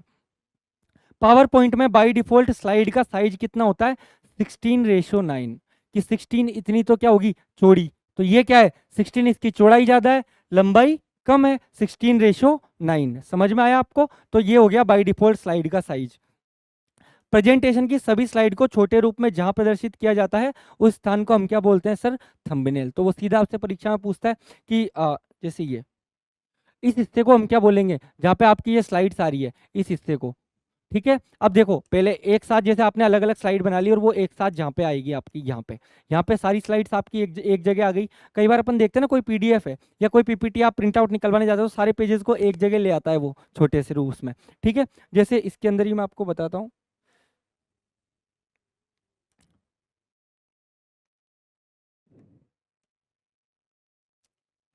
ये तो इसमें ये 5-6 पीडीएफ जो स्लाइड है मेरी एक जगह खुल गई ना, इसी को क्या बोला गया है सर? थंबनेल। अब समझ में आया आपको थंबनेल क्या है? एक जगह आपकी 6-7 स्लाइड खुल गई, ठीक है, तो इसी को हमने बोलता है बेस्तान, जहाँ एक साथ खुल जाती है उसको हमारे द्वारा क्या नाम दिया जाता है सर? थंबनेल, ठीक है। अब ये तो आपका क्लियर हुआ। अब वापस उस पे चलो पहला, ठीक है। अब जूम, कितना जूम हो सकता है? एमएस पावर पॉइंट में जब कोई भी चीज आती है वो कितना ज्यादा जूम करती है, तो याद रखना 10% से लेके 400% तक आप जूम कर सकते हो। और बाय डिफॉल्ट जूम साइज कितना होता है उसमें? 69%, ठीक है। ये चीज समझ में आ गई हमें, ठीक है सर। बाय डिफॉल्ट टेम्पलेट क्या होती है? टेम्पलेट ब्लैंक होती है, मतलब जो जगह है ना पीछे की वो कैसी है? ब्लैंक है, खाली होती है, ठीक है, ब्लैंक टेम्पलेट बोलते हैं। स्लाइड का बेस्तान जहां पर टेक्स्ट, पिक्चर, चार्ट, टेबल आदि को इंसर्ट किया जाता है उसको क्या बोलते हैं? प्लेस होल्डर, ठीक है। प्लेस यानी जगह, तो प्लेस होल्डर किसको बोलेंगे? जो जगह है जहां पर सारे टेक्स्ट वगैरह आएंगे उसको बोल देंगे प्लेस होल्डर। अब मैं पहले दिखा देता हूँ इसकी स्क्रीन कैसी दिखती है आपको अच्छे से, जो आपको क्लियर हो जाएगा कौन कौन सी जगह है। अब उनको देखते हैं अपन। इसके अंदर पहली चीज देखो, इस शब्द को बोल दिया फाइल टैब। फाइल टैब में अपने कौन कौन सी चीज आ जाएगी? कट, कॉपी, पेस्ट और ये सारी चीजें। नीचे होता है क्लिपबोर्ड, ये भी हमें पता है। अब इसमें कौन कौन से ऑप्शन खुलते हैं? Home, insert, design, transition, animation, slide show, preview, ये सारा।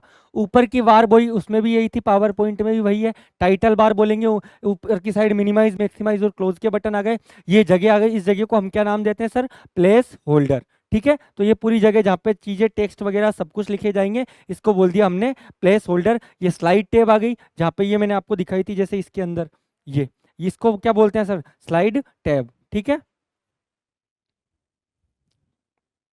ये चीज ओपन हो गई।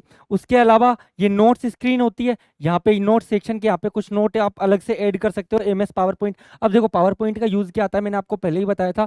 मूवी जब हमारी शुरू होती है तो उसमें प्रोड्यूसर का नाम, डायरेक्टर का नाम, अब अलग अलग शब्द आते हैं ना, कोई हिलता हुआ आता है अचानक आग के गोले के साथ, फिल्म का नाम की घायल, है ना, किसी डायरेक्टर का नाम आएगा, फिर एक्टर्स का नाम आएगा, तो वो सारे नाम चलते हुए दिखाई देते हैं। तो वो सब किसके अंदर होता है? Power point. जो आपके कार्टून वगैरह बनते हैं वो सब किसके अंदर बनते हैं? पावर पॉइंट के अंदर, जो एनिमेशन किया जाता है, ठीक है। तो कोई भी चलचित्रों को चलाने के लिए किसका यूज किया जाएगा? पावर पॉइंट का। ये आपको क्लियर हुआ, ठीक है। अब देखो इसमें कुछ नहीं, नीचे की साइड का स्लाइड व्यू और ये छोटे छोटे ऑप्शन है, ये आपके इतना कोई काम के है नहीं। अब इसमें पहले अपन एक देखते हैं, एक एक चीज को यहीं से आपको सारी समझनी है। होम टैब, होम टैब के अंदर ऑप्शन कौन कौन से आते हैं इसके अंदर? क्लिपबोर्ड का, स्लाइड का, फॉन्ट का, पैराग्राफ का, ड्राइंग का और एडिटिंग का। ये 6 ऑप्शंस आपके अंदर खुल के आते हैं किसके अंदर? Home tab. और होम टैब कैसा दिखता है मैंने आपको बताया था, ये आपका रहा कौन सा सर? Home tab. और होम टैब के अंदर ये आपके सारे ऑप्शंस खुल के आ जाएंगे, कौन? Clipboard, slide, font, paragraph, drawing, ये सारे, ठीक है। तो ये आ गया अपना। अब इसके अंदर क्या ऑप्शंस के नाम है, तो इनको आपको ना कोई याद करने की जरूरत है नहीं इतना विशेष, ठीक है। तो बस आप ये देख लो, इसके अंदर ये सारी चीजें होती है। फॉन्ट की अगर मैं बात करूँ तो फॉन्ट साइज इसमें कितना होता है? जैसे उसमें 8 से लेके 72 था, इसमें है 8 से लेके 96 तक, ठीक है। फॉन्ट साइज जो फॉर्मेटिंग टूल्स में होता है, ठीक है, 8 से लेके 96 तक। और पावर पॉइंट प्रेजेंटेशन में मैक्सिमम कितना हो सकता है?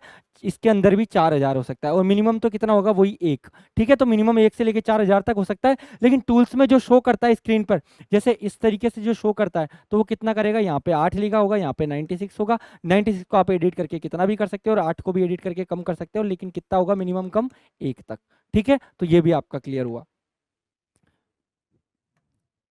उसके बाद आता है इंसर्ट टैब। इंसर्ट टैब में कोई कौन से ऑप्शन होते हैं? Tables, image, illustration, link, text, symbols और मीडिया। ये ऑप्शंस आपके उसके अंदर खुल के आते हैं। बाकी आपको यहाँ भी याद, ये भी याद नहीं करना कि सर ये ऑप्शन किसके अंदर आएगा, नहीं करना, क्योंकि एग्जाम में वो नहीं पूछेगा। बस याद रखो इमेजेस क्या है? पहले से बने चित्र कहाँ पे होते हैं? क्लिप आर्ट गैलरी में। मतलब जब हम पावर पॉइंट पे काम करते हैं ना, जैसे अपने फोन है, फोन के अंदर कीबोर्ड पे जब इधर साइड हम क्लिक करते हैं तो इमोजीज का पूरा सेक्शन आ जाता है ना, जिसपे हमारी जीआईएफ होती है, इमोजीज होते हैं। तो ये सारी चीजें वैसे के वैसे ही पावर पॉइंट में भी कई सारे चित्र होंगे, कोई कार्टून का, कोई किसका। तो ये जो सारे चित्र हैं ये किसके अंदर सेव होते हैं? कहाँ पे होते हैं? क्लिप आर्ट गैलरी के अंदर। तो आप क्लिप आर्ट गैलरी को खोल के कोई भी चित्र को उसके पीपीटी में ऐड कर सकते हो, ठीक है। एक चीज ये भी क्लियर हो गई। इसके अंदर व्यू कौन कौन से आता है? Types of view. एक तो होता है नॉर्मल व्यू, ठीक है। नॉर्मल व्यू कैसा, स्लाइड का प्रारूप, लेआउट दिखता है पूरे पेज का, बाय डिफॉल्ट व्यू होता है कौन सा सर, हमारा नॉर्मल व्यू। तो पहली चीज तो देखो नॉर्मल व्यू कैसा होता है, बाय डिफॉल्ट जो आपको दिखता है, जैसे इस पीपीटी को मैंने खोल रखा है, ये भी मैंने किस पे बनाया, एक तरीके से पावर पॉइंट के थ्रू पीपीटी बनाई। इस पीपीटी पे क्या है, इस पीपीटी में जो आपके पेज खुल रहा है ना अभी, इसी को हम बोलेंगे इस व्यू को नॉर्मल व्यू। तो ये नॉर्मल पेज दिखता है इसमें, है ना, इस तरीके से दिखता है। अब इधर तो आपके सारे कंप्यूटर में आप खोलोगे तो पीडीएफ ऐसे ही दिखती है, इधर सारे पेज एक साथ दिख जाएंगे, और यहाँ पे तो ये तो हो गया थंबनेल, और ये सारे हमारे हो गए पेजेस। पहली चीज तो ये हुई, ठीक है, नॉर्मल व्यू। और इसमें स्लाइड का प्रारूप कैसा है सर, लेआउट के रूप में, ठीक है। अब एक देखो slide sorter view. Slide sorter view क्या है, सभी स्लाइड को स्क्रीन पर एक साथ देखने के लिए, कि भाई सारी स्लाइड्स है तो यहाँ पे पूरी स्क्रीन है, इसमें जैसे ये पेज इधर हल्के से खुल रहे हैं ना 6, ऐसे ऐसे ये पूरी स्क्रीन पे आ जाए, और जितने भी पेज है मेरी इस पीपीटी के, वो सारे इधर ओपन होके आ जाए, उस व्यू को मैं बोलूंगा स्लाइड सॉर्टर व्यू। तो देखो इस बेसिस पे ये सारे आ जाते हैं, ठीक है। और ये आते हैं, इसको इसी को अपन थंबनेल बोलते हैं, ठीक है। सभी स्लाइड को स्क्रीन पर एक साथ देखने के लिए, और यहाँ पे क्या कर सकता हूँ मैं, इस स्लाइड को उठा के इधर डाल दिया, इसको उठा के इधर डाल दिया, तो स्लाइड का सीक्वेंस भी चेंज किया जा सकता है। तो ये भी आपको समझ में आया। उसके बाद क्या है सर, नोट पेज व्यू। जब हमारी प्रस्तुति श्रोताओं को दिखाते हैं तो स्पीकर कुछ लिख पाता है। अब जैसे मैं हूं, अभी ये नोट पेज व्यू में खुल रही है, तभी तो मैं आपको स्क्रीन पे कुछ दिखा रहा हूं, और साथ में मैं लिख भी पा रहा हूं, ठीक है। मैं यहाँ पे आपको साथ में लिख भी पा रहा हूं, तो ये कौन से उसमें है, नोट पेज व्यू, ठीक है। अब एक होता है स्लाइड शो व्यू, उसके अंदर मेरे हाथ में रिमोट होता, मैं केवल स्लाइड्स लिख सकता था, इसके अंदर स्लाइड को पीपीटी को मैं एडिट नहीं कर सकता था, ठीक है। तो वो किस में आ जाएगी, स्लाइड शो। इससे हम स्लाइड को एक एक करके फुल स्क्रीन पर देखते हैं। जैसे आप प्रोजेक्टर पे आप कुछ एडिट नहीं कर सकते, तो वो किस पे चलेगा सर, स्लाइड शो व्यू पर। समझ में आ गया चारों व्यू। स्लाइड शो व्यू जैसे प्रोजेक्टर पे चलता है, नोट पेज व्यू जैसे हमारा ओपन है, और उसमें जो स्पीकर है जो बोलने वाला है, साथ में कुछ चीजें ऐड भी कर सके उस पीपीटी के अंदर, ठीक है। तो वो हो गया कौन सा, नोट पेज व्यू। एक नॉर्मल व्यू जिसमें आप पीपीटी पढ़ते हो, ओपन करते हो, जिसके अंदर पीपीटी आपके सामने स्क्रीन पर खुल जाती है, वो नॉर्मल व्यू हो गया, ठीक है। और एक हो गया हमारा कौन सा, स्लाइड सॉर्टर व्यू, जिसमें एक जगह सारी पीपीटी खुल जाती है, सारे पेजेस एक ही स्क्रीन पर आ जाते हैं, यहाँ से उनका सीक्वेंस भी आप चेंज कर सकते हो, ठीक है। नोट, एमएस पावर पॉइंट के प्रिंट आउट को हम क्या बोलते हैं सर, हैंड आउट। इसका जो प्रिंट आउट निकलता है ना, तो हम क्या नाम देते हैं उसको, हैंड आउट। ये चीज भी आपकी क्लियर हुई, ठीक है। हैंड आउट के अंतर्गत प्रेजेंटेशन की सभी स्लाइड्स को छोटे छोटे रूप में एक पेज पर 1 2 3 4 5 6 7 8 9 की संख्या में प्रिंट किया जा सकता है। अब इस लाइन को समझो पहले क्या है सर, जो हमारी स्लाइड्स है ना, अब अपन क्या कर सकते हैं, जैसे हमें हैंड आउट निकलवाना है। अब होता क्या है कि जो भी स्लाइड्स होती है उसमें एक स्लाइड के अंदर तो कम अक्षर लिखे होते हैं, ठीक है, और प्रिंट निकालना है अपन को, तो अपन क्या कर सकते हैं, एक ही के साथ एक पेज में सर कितनी स्लाइड्स आपकी डालनी है। कई बार आप जेरोक्स कराने जाते हो, आप पीपीटी की वो तो ले जाते हो उनके पास, ठीक है। अब वो बोलता है कि सर एक पेज के अंदर कितने पेज डालने हैं मुझे बताओ। जैसे जो आपका प्रिंट आउट का एक पेज निकलेगा, उसके अंदर हैंड आउट का जो कितनी स्लाइड्स डालनी है, तो उसके लिए आपके पास ऑप्शन होता है 1 2 3 4, 5 नहीं होगा, ठीक है, फिर 6 होगा, 7 नहीं होगा, 8 नहीं होगा, होगा 9। तो इस संख्या में आप प्रिंट कर सकते हो, ठीक है, कि भाई या तो एक पेज में एक ही स्लाइड आ जाए, एक पेज में 2 आ जाए, एक पेज में 3 आ जाए, एक में 4 आ जाए, 5 आ जाए, ठीक है। 5 नहीं आएगी, 6 आएगी या 9 आएगी फिर, ठीक है। ये भी आपके समझ में आ गया। मिनिमम 1 से लेके मैक्सिमम 9 स्लाइड्स तक का प्रिंट आउट निकाल हम सकते हैं, ठीक है। प्रिंट आउट के लिए, प्रिंट निकालने के लिए क्या कमांड देंगे, वही सेम, कंट्रोल+P। कट कॉपी पेस्ट के लिए भी सारी कमांड सेम।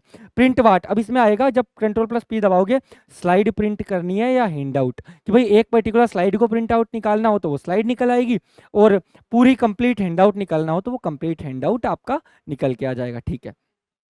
एक होता है sir slide design. Slide design मतलब एनिमेशन।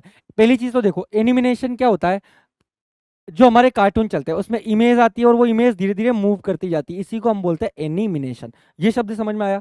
एक होता है ट्रांजिशन, कि एक स्लाइड के बाद दूसरी स्लाइड किस बेसिस पे आ रही है, ठीक है। जैसे अपना मूवी में नाम आता है, कोई भी नाम आया कि पहले मूवी का नाम आ गया धमाल, ठीक है, और उसके बाद अब वो नाम हो जाएगा अचानक गायब, उसके बाद अगली स्लाइड आती है, तुरंत अगला अक्षर चलता होता है कि प्रोड्यूस्ड बाई, ठीक है, किसके द्वारा प्रोड्यूस की गई है, उसका नाम आता है। तो एक स्लाइड से दूसरी स्लाइड आती है ना, वो किस वे में आती है, क्योंकि ये ना एक तरीके से वीडियो फॉर्मेट में ऐसा चलता है पावर पॉइंट का। तो ये चीज भी आपको समझ में आई, ठीक है। शॉर्टर की देखो, शॉर्टकट कीज इसके अंदर कौन कौन सी है। प्रेजेंटेशन में नई स्लाइड बनानी है तो क्या कमांड दोगे, Ctrl+M। अब आप बोलोगे एन क्यों नहीं, क्योंकि एन से तो नया के नया ही आपका पीपीटी बन जाएगा। तो नया पीपीटी बनाना है तो Ctrl+N, और स्लाइड बनानी, स्लाइड को हमने नाम दे दिया Ctrl+M। ये चीज आपको क्लियर हुई, ठीक है सर। नई पीपीटी बनाने के लिए कौन सी कमांड दी जाती है, Ctrl+N। स्लाइड शो शुरू करने के लिए कि आपने पीपीटी बना ली, अब उनको आपको एक साथ बस दिखाते जाने कि स्लाइड शो करना है, ठीक है। अब स्लाइड शो शुरू करना है आपको, तो इसके लिए कौन सी कमांड दोगे सर, F5, ठीक है। स्लाइड शो को रोकने के लिए कमांड दी जाती है एस्केप, जो ESC का बटन है उसको दबा दो तो स्लाइड शो रुक जाएगा। डुप्लीकेट स्लाइड बनानी है तो कौन सी कमांड दोगे, Ctrl+D। ये चीज आपको अच्छे से क्लियर हुई, ठीक है, ये हो गया। उसके बाद एक शब्द आता है कौन सा sir, motion path. Power point की स्लाइड पर आइटम्स को गतिशील करने का जो तरीका है, जो एनिमेशन मैंने आपको बताया था कि जो गतिशील होते हैं उसको एनिमेटेड वीडियो बोलते हैं, उनको जिस तरीके से गतिशील कराना है उसको हम बोलते हैं मोशन पाथ, ठीक है। कि ये शब्द तो यहाँ से निकल के आएगा, ठीक है, इधर से इधर, ये शब्द उधर से इधर आएगा। जैसे आपने पुराने जमाने के किसी की शादी की जो वीडियो एल्बम है ना वो देखना, उसमें क्या होता है, दूल्हा दुल्हन अचानक जाते ही किसी पिंजरे में बंद हो जाते हैं, अचानक वो किसी सीनरी या किसी समंदर के बीचों बीच वो दिखा देता है। तो ये सब किसके थ्रू है, मोशन पाथ के थ्रू, ठीक है। एक होता है कैरेक्टर स्पेसिंग, कि दो अक्षरों के बीच पावर पॉइंट में कितना स्पेस छोड़ा जाएगा, तो कैरेक्टर अक्षर को बोलते हैं शब्द को, ठीक है। तो दो अक्षरों के बीच जो स्पेस छोड़ा जाएगा, मिनिमम छोड़ा जाता है 0 पॉइंट, और मैक्सिमम कितना, 1000 पॉइंट, ठीक है। फॉर्मर पेंटर पर क्लिक करने पर माउस का पॉइंटर पेंट ब्रश में बदल जाता है, कुछ नहीं, माउस में जो होता है अपना सामने एक कर्सर होता है, ठीक है, हमारा जो जिसको हम बोलते हैं क्या, पॉइंटर नाम दिया जाता है कर्सर को। जो एक तीर सा दिखता है ना आपकी, वो अपने मॉनिटर स्क्रीन पे देखना, जब जैसे ही आप माउस को मूव करते हो तो एक तीर का निशान जैसा दिखेगा, छोटा सा इस बेसिस का, ठीक है। अब वो तीर के निशान को अपन कहीं ले जाते हैं, फिर क्लिक कर देते हैं, तो उसको बोलते हैं अपन पॉइंटर, ठीक है, पहली चीज। अब क्या करोगे, अगर आप फॉर्मर पेंटर जो ऑप्शन होता है इसके अंदर MS पावर पॉइंट में, उस पर क्लिक करते ही वो किसका काम करने लग जाएगा सर, ब्रश का, पेंटिंग ब्रश का, कि उस पर जैसे जैसे माउस के थ्रू आप कुछ भी बना सकते हो तो वो पेंटिंग का काम करने लग जाता है, ठीक है। ये चीज आपका कौन पूरा होता है, हमारा MS पावर पॉइंट, ठीक है। अब अगला बच रहा है हमारा कौन सा सर, माइक्रोसॉफ्ट एक्सेल। एक्सेल में क्या चलता है सर, वर्कशीट चलती है।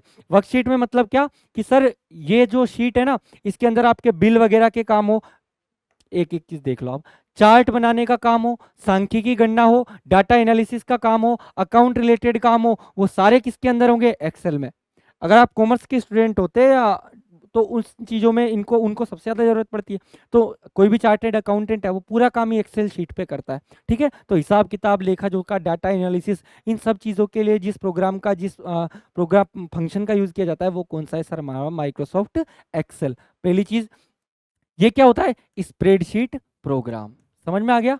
MS पावर पॉइंट कौन सा था, प्रेजेंटेशन प्रोग्राम। MS वर्ड कौन सा था, वर्ड प्रोसेसिंग प्रोग्राम, ठीक है। और ये कैसा है, इलेक्ट्रॉनिक स्प्रेडशीट प्रोग्राम, ठीक है। अब ये भी समझ में आ गया आपको कि ये क्या काम करता है। इसकी फाइल को क्या बोलते हैं सर, हम वर्कबुक, मैंने पहले ही आपको बता दिया। न्यू फाइल का बाय डिफॉल्ट नेम क्या होता है इसमें, बुक 1, ठीक है। कोई भी नई फाइल आप खोलो उसका बाय डिफॉल्ट नाम आता है, वो आता है बुक 1। फाइल का एक्सटेंशन 2010 से पहले क्या था, .xlts, 2010 से पहले, ठीक है। और प्रेजेंट में क्या है, .xlsx और .xlsx, ठीक है। एक तो ओनली आ जाएगा .xl और s, और या फिर .xlsx, ठीक है। तो यह प्रेजेंट इसका फाइल एक्सटेंशन की इस नाम से जब भी कोई फाइल होगी उसमें भले आप लिख दो कि रमन की शादी, तो रमन की शादी के आगे वाली फाइल थी आपकी, उसमें आगे क्या लगाया जाएगा अगर वो PPT बन रही है तो .xlsx, ठीक है। ये चीज समझ में आ गया आपको, मतलब PPT क्या, अगर वो एक्सेल की शीट है तो, ठीक है। सबसे छोटी यूनिट इसमें होती है सेल। एक्सेल के पेज को बोलते हैं हम शीट, ठीक है। जैसे उसके अंदर क्या बोलते थे, स्लाइड, इसके अंदर क्या बोलेंगे, शीट। पावर पॉइंट में स्लाइड बोलते थे ना, और उसके अलावा MS वर्ड में अपन क्या बोलते थे, पेज। ऐसे इसमें चलती है शीट, और शीट से हमारी क्या बनती है, पूरी वर्कबुक। वर्कबुक का बाय डिफॉल्ट नेम होता है कोई भी नई फाइल का, तो उसको बोलते हैं बुक 1, ठीक है।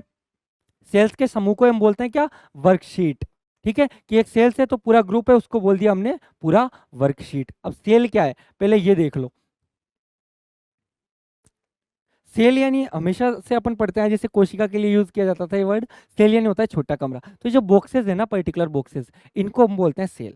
अब सेल किससे बनती है, ये जो लाइन जा रही है इधर से इधर, ये इसको हम क्या बोलते हैं सर? कॉलम। कॉलम यानी स्तंभ, खंबा जो सीधा खड़ा हो, ठीक है। और ये जो आड़ी लाइन है ये से, इनको हम क्या बोलेंगे सर? रो। तो रो और कॉलम के इंटरसेक्शन पॉइंट पे ही क्या बनती है? सेल। ये चीज समझ में आया आपको? सेल यानी छोटा डब्बा, सेल यानी डब्बा, ठीक है। तो ये डब्बा बनता है, ये चीज क्लियर हुई। अब इसमें वही टाइटल बार होगी ऊपर ही ऊपर, इधर मिनिमाइज, मैक्सिमाइज और क्लोज के बटन होंगे, ये सब कुछ। इधर आपके अलग अलग ऑप्शन खुलते हैं, कौन कौन से? File, home, insert, page layout, formula, data, review, view, add in, ये सारी चीजें चलती है। फॉर्मूलाज क्या? इसके अंदर क्या होता है, जो सेल होंगी ना, इनके अंदर जैसे आपको कोई हिसाब किताब लगाना है, कोई बिल बनाना है, ठीक है, किसी का, तो उसके अंदर फॉर्मूलाज भी आप इंक्लूड कर सकते हो। इधर मैं 2 into 5 लिखूं तो इंटू का मतलब इधर गुणा हो जाना चाहिए। तो जितने भी डाटा आप लिखोगे, इस लाइन में जो डाटा अलग अलग लिखोगे, इनको आपको गुणा कराना है, तो फॉर्मूला इंसर्ट करा दो। तो फॉर्मूला इंसर्ट कराते ही इसका पूरा जो आउटकम है, इसका पूरा रिजल्ट है, वो इसके अंदर शो हो जाएगा, ठीक है। तो ये चीज आपको अच्छे से समझ में आ गई होगी। उसके अलावा ये नेम बॉक्स फाइल, ये सब आपके इतना काम के है नहीं, ठीक है। अब इसमें वही ये वाली बार, वर्टिकल स्क्रॉल बार, ये हॉरिजेंटल स्क्रॉल बार, नीचे ही नीचे हमारी चलती है कौन? टास्क बार, ठीक है। उसके जस्ट ऊपर होती है कौन सी? ये वाली स्टेटस बार, ठीक है। तो ये सारी चीजें बार है, नॉर्मल इनके नाम है, बस आपको याद रखना है। अब वो जो क्वेश्चन पूछेगा वो यहाँ पे लिख रखे हैं मैंने वन लाइनर के रूप में, आपको इतना काम करते हुए जाना है बस। वर्कशीट का नाम कहाँ से कहाँ? 1 से 31 अक्षरों तक का हो सकता है। जब भी आप कोई वर्कशीट लिखोगे एमएस एक्सेल में, तो उस पूरी फाइल जो कंप्लीट लिखोगे, उसका जो नाम है ना, 1 वर्ड से लेके 31 अक्षर तक का हो सकता है। पहली चीज तो ये हो गई, ठीक है। एक वर्कबुक में मैक्सिमम वर्कशीट कितनी हो सकती है? 255, ठीक है। तो एक पूरा पेज को अपन शीट बोलते हैं ना, तो काम करने के लिए उसको वर्कशीट बोल दिया, तो कितने पेज हो सकते हैं मैक्सिमम वर्कबुक के अंदर? 255, ठीक है। कितनी रोज हो सकती है मिनिमम? तो 1,04,000, 1,48,576 मैक्सिमम। मिनिमम कितनी हो सकती है? रो एक, ठीक है। वर्कशीट में बाई डिफॉल्ट रो की लंबाई कितनी होती है?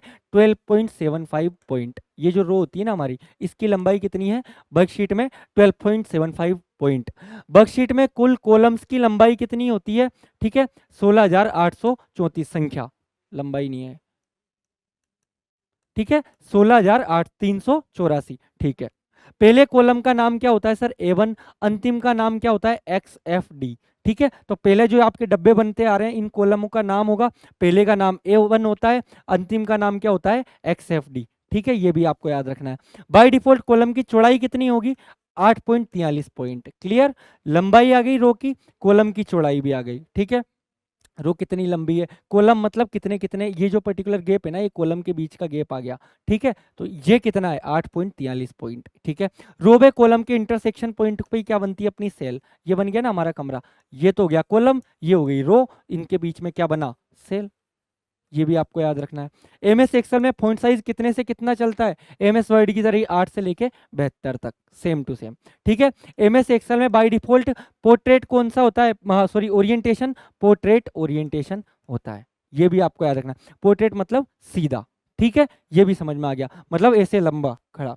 एमएस पावर पॉइंट में तो टेढ़ा चलता है ऐसे, जिसकी चौड़ाई ज्यादा होती है, पोर्ट्रेट में लंबाई ज्यादा होगी, ठीक है। एमएस एक्सेल में 4 मार्जिन होते हैं, 4 जगह से वही जगह छोड़ी जाती है, जैसे एमएस वर्ड में मैंने आपको बताया था, लेफ्ट में, टॉप में, राइट में और बॉटम में, ठीक है। गटर मार्जिन जैसा इसमें कुछ है नहीं। बाय डिफॉल्ट अलाइनमेंट कौन सा होता है कि हमारे टेक्स्ट आते हैं वो कैसे आते हैं सर? लेफ्ट टू राइट आते हैं, तो लेफ्ट टू राइट मतलब लेफ्ट अलाइनमेंट होता है, ठीक है। ये चीज भी आपको समझ में आ गई। जब भी आप एमएस एक्सेल के अंदर, जैसे ये है सेल, इसके अंदर कोई भी शब्द टाइप करते हो ना, तो यहाँ पे याद रखना, शब्द के लिए ना कैरेक्टर यूज नहीं, टेक्स्ट जो वर्ड है ना वो यूज नहीं आता, उस टेक्स्ट को हम यहाँ पे क्या बोलते हैं? लेबल। पहली चीज तो याद रखना। तो पूछेगा कि कौन सी चीज एमएस एक्सेल के अंदर नहीं है, तो आप बोलोगे सर कैरेक्टर या जो टेक्स्ट जो शब्द है वो नहीं है इसमें, आप ये दोनों चीजें नहीं कर सकते। इसके अंदर जो शब्द लिखे जाते हैं उसको बोलते हैं लेबल, ठीक है। पहली चीज तो ये। और जब भी इसमें लेबल लिखोगे तो वो लेफ्ट टू राइट आएंगे, ठीक है, जैसे अपन नॉर्मल टाइप करते आते हैं, पहली चीज। लेकिन इसमें जैसे ही नंबर लिखोगे ना, तो जैसे आपने 5 लिखा, 5 के बाद आप 6 लिखोगे तो वो लेफ्ट टू राइट जाता है, ठीक है। सॉरी, राइट टू लेफ्ट जाता है, कहाँ गया? हाँ, राइट अलाइनमेंट होता है नंबर्स का, ये चीज आप याद रखना। और टेक्स्ट का जो टेक्स्ट लिखते हैं, टेक्स्ट यहाँ पे नहीं होगा, यहाँ पे होगा लेबल, ठीक है। जूम कितने से कितना जूम किया जा सकता है? 10% से लेके सर 400% तक इसके अंदर हम जूम कर सकते हैं। ये चीज आपकी क्लियर हुई। सेल में डाला गया कमेंट क्या कहलाता है सर? कोई भी सेल है उसके अंदर आप कुछ लिख रहे हो उसको बोलते हैं हम सेल टिप। क्या बोलते हैं? Cell tip. ये भी आपका समझ में आ गया। पहली सेल का एड्रेस है उसको क्या बोलते हैं? A1। मैंने आपको बता दिया। पहली जो सेल है उसके एड्रेस को किस नाम से संबोधित करेंगे? A1 नाम से। ठीक है। अब अगला था अपना कौन सा? एक्सेल। सर एक्सेल के अंदर फॉर्मूला की जो शुरुआत है वो किससे होती है सर? पहली चीज एक्सेल के अंदर कोई फॉर्मूला इंसर्ट कराना है तो उसके लिए आपको क्या करना पड़ेगा? इक्वल साइन पर प्रेस करना पड़ेगा। पहली चीज कि भाई सेल है, सेल के अंदर कोई भी फॉर्मूला आपको डालना है तो आपको क्या प्रेस करना पड़ेगा? Equal sign. ये चीज हो गई। ठीक है। फॉर्मूला शुरू करने से पहले क्या किया जाता है? सेल पर क्लिक किया जाता है और फॉर्मूले को अगर उसके अंदर इंसर्ट कराना है, मैंने आपको पहले बता दिया था, इधर नंबर है, इधर एक अंक लिख दिए, दूसरे टाइप के अंक इधर लिख दिए, सबकी परसेंटेज निकालनी है आपकी, आपके रिजल्ट वगैरह वो सब किस में तैयार होते हैं सर? एक्सेल के अंदर। ठीक है। तो उसके लिए फॉर्मूला इंसर्ट करना है तो इक्वल का बटन दबा दिया जाता है। एक्सेल में पूर्व निर्धारित फॉर्मूलाज को हम क्या कहते हैं सर? फंक्शन कहा जाता है। तो एक्सेल के अंदर जो भी फॉर्मूलाज पूर्व निर्धारित होते हैं उनको हम क्या नाम देते हैं सर? फंक्शंस। पहली चीज ये भी आपकी अच्छे से क्लियर हो गई। वर्कशीट में फंक्शन इंसर्ट करने के लिए कौन सी कमांड दी जाती है? उसको बोलते हैं शिफ्ट प्लस F3। पहली चीज ये भी है। सॉर्ट कमांड द्वारा डाटा को आरोही एवं अवरोही क्रम में व्यवस्थित किया जाता है। तो कौन सी कमांड द्वारा? सॉर्ट। तो सॉर्ट बटन दबाते ही कौन सी डाटा है जो हमारा, उसको या तो आप आरोही क्रम में ले जा सकते हो या फिर अवरोही क्रम में व्यवस्थित कर सकते हो। ये चीज आपकी क्लियर। रिजल्ट के अकॉर्डिंग डाटा में स्वतः परिवर्तन करने के लिए किसका यूज करते हैं सर? गोल सीक का। ठीक है। तो कोई भी डेटा है, डेटा के अपन को रिजल्ट के अकॉर्डिंग उसको ऑटोमेटिकली चेंज करना है। ठीक है। इसके लिए यूज किया जाता है किसका? गोल सीक का। और एग्जाम में ये शब्द किस बेसिस पे पूछा जाता है? एक बार व्हाट इफ एनालिसिस किस में होता है? वो किसके द्वारा होता है सर? गोल सीक के द्वारा। ये भी आपको अच्छे से ध्यान रखना है। एमएस एक्सेल में A1 से A10 का सम करने। अब देखो एमएस एक्सेल में जो सेल्स है, सेल्स का पहली सेल्स का नाम दिया जाता है बाय डिफॉल्ट A1। अब A1 से लेके A10 तक आपने उसमें अलग अलग चीजें डाल दी। अब इनका आपको सम करना तो आपको क्या करना पड़ेगा? A1 फिर कोलम फिर A10। मतलब ऐसे लिखा जाता है सम ऑफ A1, ये 1 हो गया, रेशो का जैसे ये है कोलम और ये A10, तो A1 कोलम A10 ऐसे। ठीक है। कम। तो इससे इनका जोड़ आपके उसके नीचे आ जाएगा। ठीक है। पूरे कॉलम का चयन करना है तो हमें किस पे क्लिक करना पड़ेगा? जो हमारी रो एंड कॉलम बने होते हैं ना, ऐसे ये देखो सेल्स है।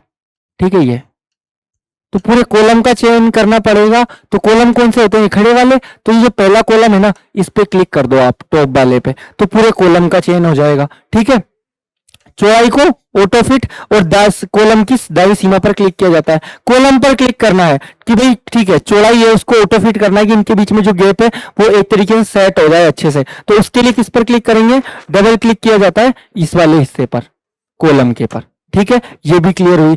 उसके अलावा रेंज अपन को लिखनी हो तो रेंज कैसे? कि भाई G2 से M12 तक की किसी भी शब्द आपको दे दे रेंज लिखना, तो रेंज का सीधा तरीका दोनों को अनुपात की फॉर्म में लिख दो, जैसे G2 कोलन M12 ऐसे। तो इस बेसिस पे इनकी रेंज भी लिखी जा सकती है। अब ये क्या मैं बताऊं आपको है क्या, एमएस एक्सेल के अंदर एक्सेल ना बहुत ज्यादा टिपिकल और ऐसे चीज है।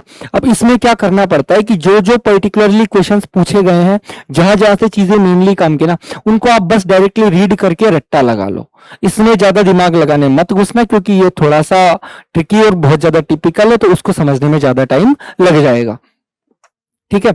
अब इसके अंदर कुछ कीज बचती है एक्सेल के अंदर लास्ट, क्या कि अगर कोई सेल है, एक्टिव सेल, पहली चीज तो यार देखो कि कॉलम बने हुए थे अपनी ये इतने सारे ऐसे, इसको एक को अपन ने सेल बोला था। जिस सेल पे अपन ने अभी क्लिक कर रखा है, जिसके अंदर काम चल रहा है, उसको नाम देते हैं हम कौन सा? Active cell. ठीक है। अब ये एक्टिव सेल है, इसको एडिट करना है तो कौन सी कमांड? F2। ठीक है। कैलकुलेट वर्कशीट, कोई वर्कशीट है पूरी, उसको पूरा कैलकुलेट करना है, उसके लिए आएगा F9। राइट, पहली इस सेल के अंदर हो, इस सेल से आपको इसके अंदर जाना, तो आपको किसको क्लिक करना पड़ेगा? टैब को, राइट वाली में। राइट वाली से लेफ्ट वाली में जाना है तो शिफ्ट प्लस टैब को क्लिक कर दो। फर्स्ट सेल पे जाना है तो control plus home, last cell पे जाना है तो कंट्रोल प्लस एंड। ये सारी कमांड हो गई किसकी? एमएस एक्सेल की। तो ये अपना पूरा होता है कंप्यूटर का पहली चीज कौन सा? Microsoft Office, MS Word, MS Excel, MS PowerPoint. इनके अंदर मेनली आपको बता दूं, आप कहीं से ही पढ़ लो, आप इवन 2 महीने तक को केवल इन 3 टॉपिक्स को पढ़ लो, है ना। इनके अंदर मैक्सिममली जो भी क्वेश्चंस जहां से पुट हुए वो सारी चीजें मैंने इसमें डाल दिया। अब इसको ना अगर कंप्लीट आप पढ़ने बैठे तो एक तो आपका टाइम बहुत ज्यादा चला जाएगा और आपके फिर भी चीजें समझ में नहीं आएंगी। एग्जाम में इसका क्वेश्चन होना होगा तो इसमें जो चीजें लिखी है उससे आराम से आपका क्वेश्चन बन जाएगा, और नहीं होना होगा ना तो वो आपका क्वेश्चन इसके समझ में भी नहीं आएगा, ठीक है।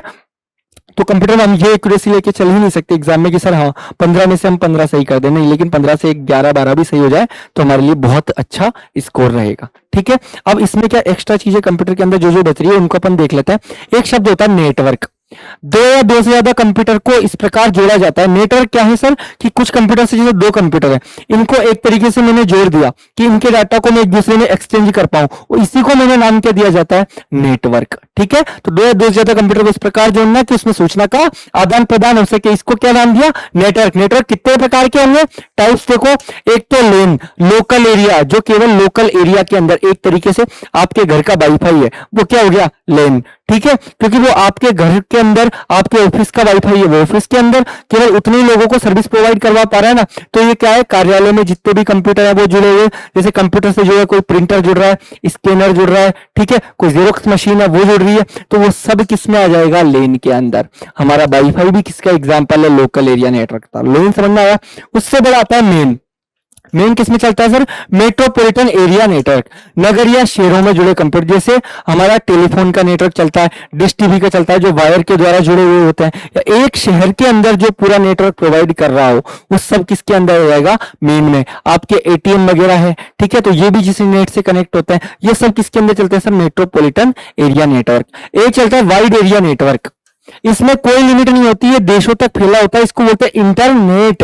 इंटरनेट तो आज अमेरिका में भी लोग चला रहे हैं, इंडिया में भी चला रहे हैं, अफ्रीका में भी चला रहे हैं, तो जो पूरी दुनिया में फैला रहे, कई देशों तक फैला हो सकता है, उसको हम बोलते हैं वाइड एरिया। वाइड एरिया चौड़ा, तो वो विस्तृत क्षेत्र में जो हो उसको बोला दिया जाता है क्या सर, वाइड एरिया नेटवर्क। एक होता है पर्सनल एरिया नेटवर्क, जो केवल जैसे एक कमरा है तो कुछ लिमिट तक ही, इस कमरे तक ही उसका डाटा ट्रांसफर हो। जैसे ब्लूटूथ है, ब्लूटूथ में अपन एक आदमी यहाँ है और कोई आदमी 3 कमरे दूर भी चला गया तो वो डाटा पकड़ना बंद हो जाता है। तो ब्लूटूथ किसका है, पर्सनल एरिया का। ब्लूटूथ के बाद कौन आता है, लोकल एरिया, उसके बाद आता है मेट्रोपॉलिटन एरिया, और सबसे ज्यादा वाइड एरिया के लिए होता है वाइड एरिया नेटवर्क, ठीक है। वेन समझ में आ गया नेटवर्क के टाइप्स।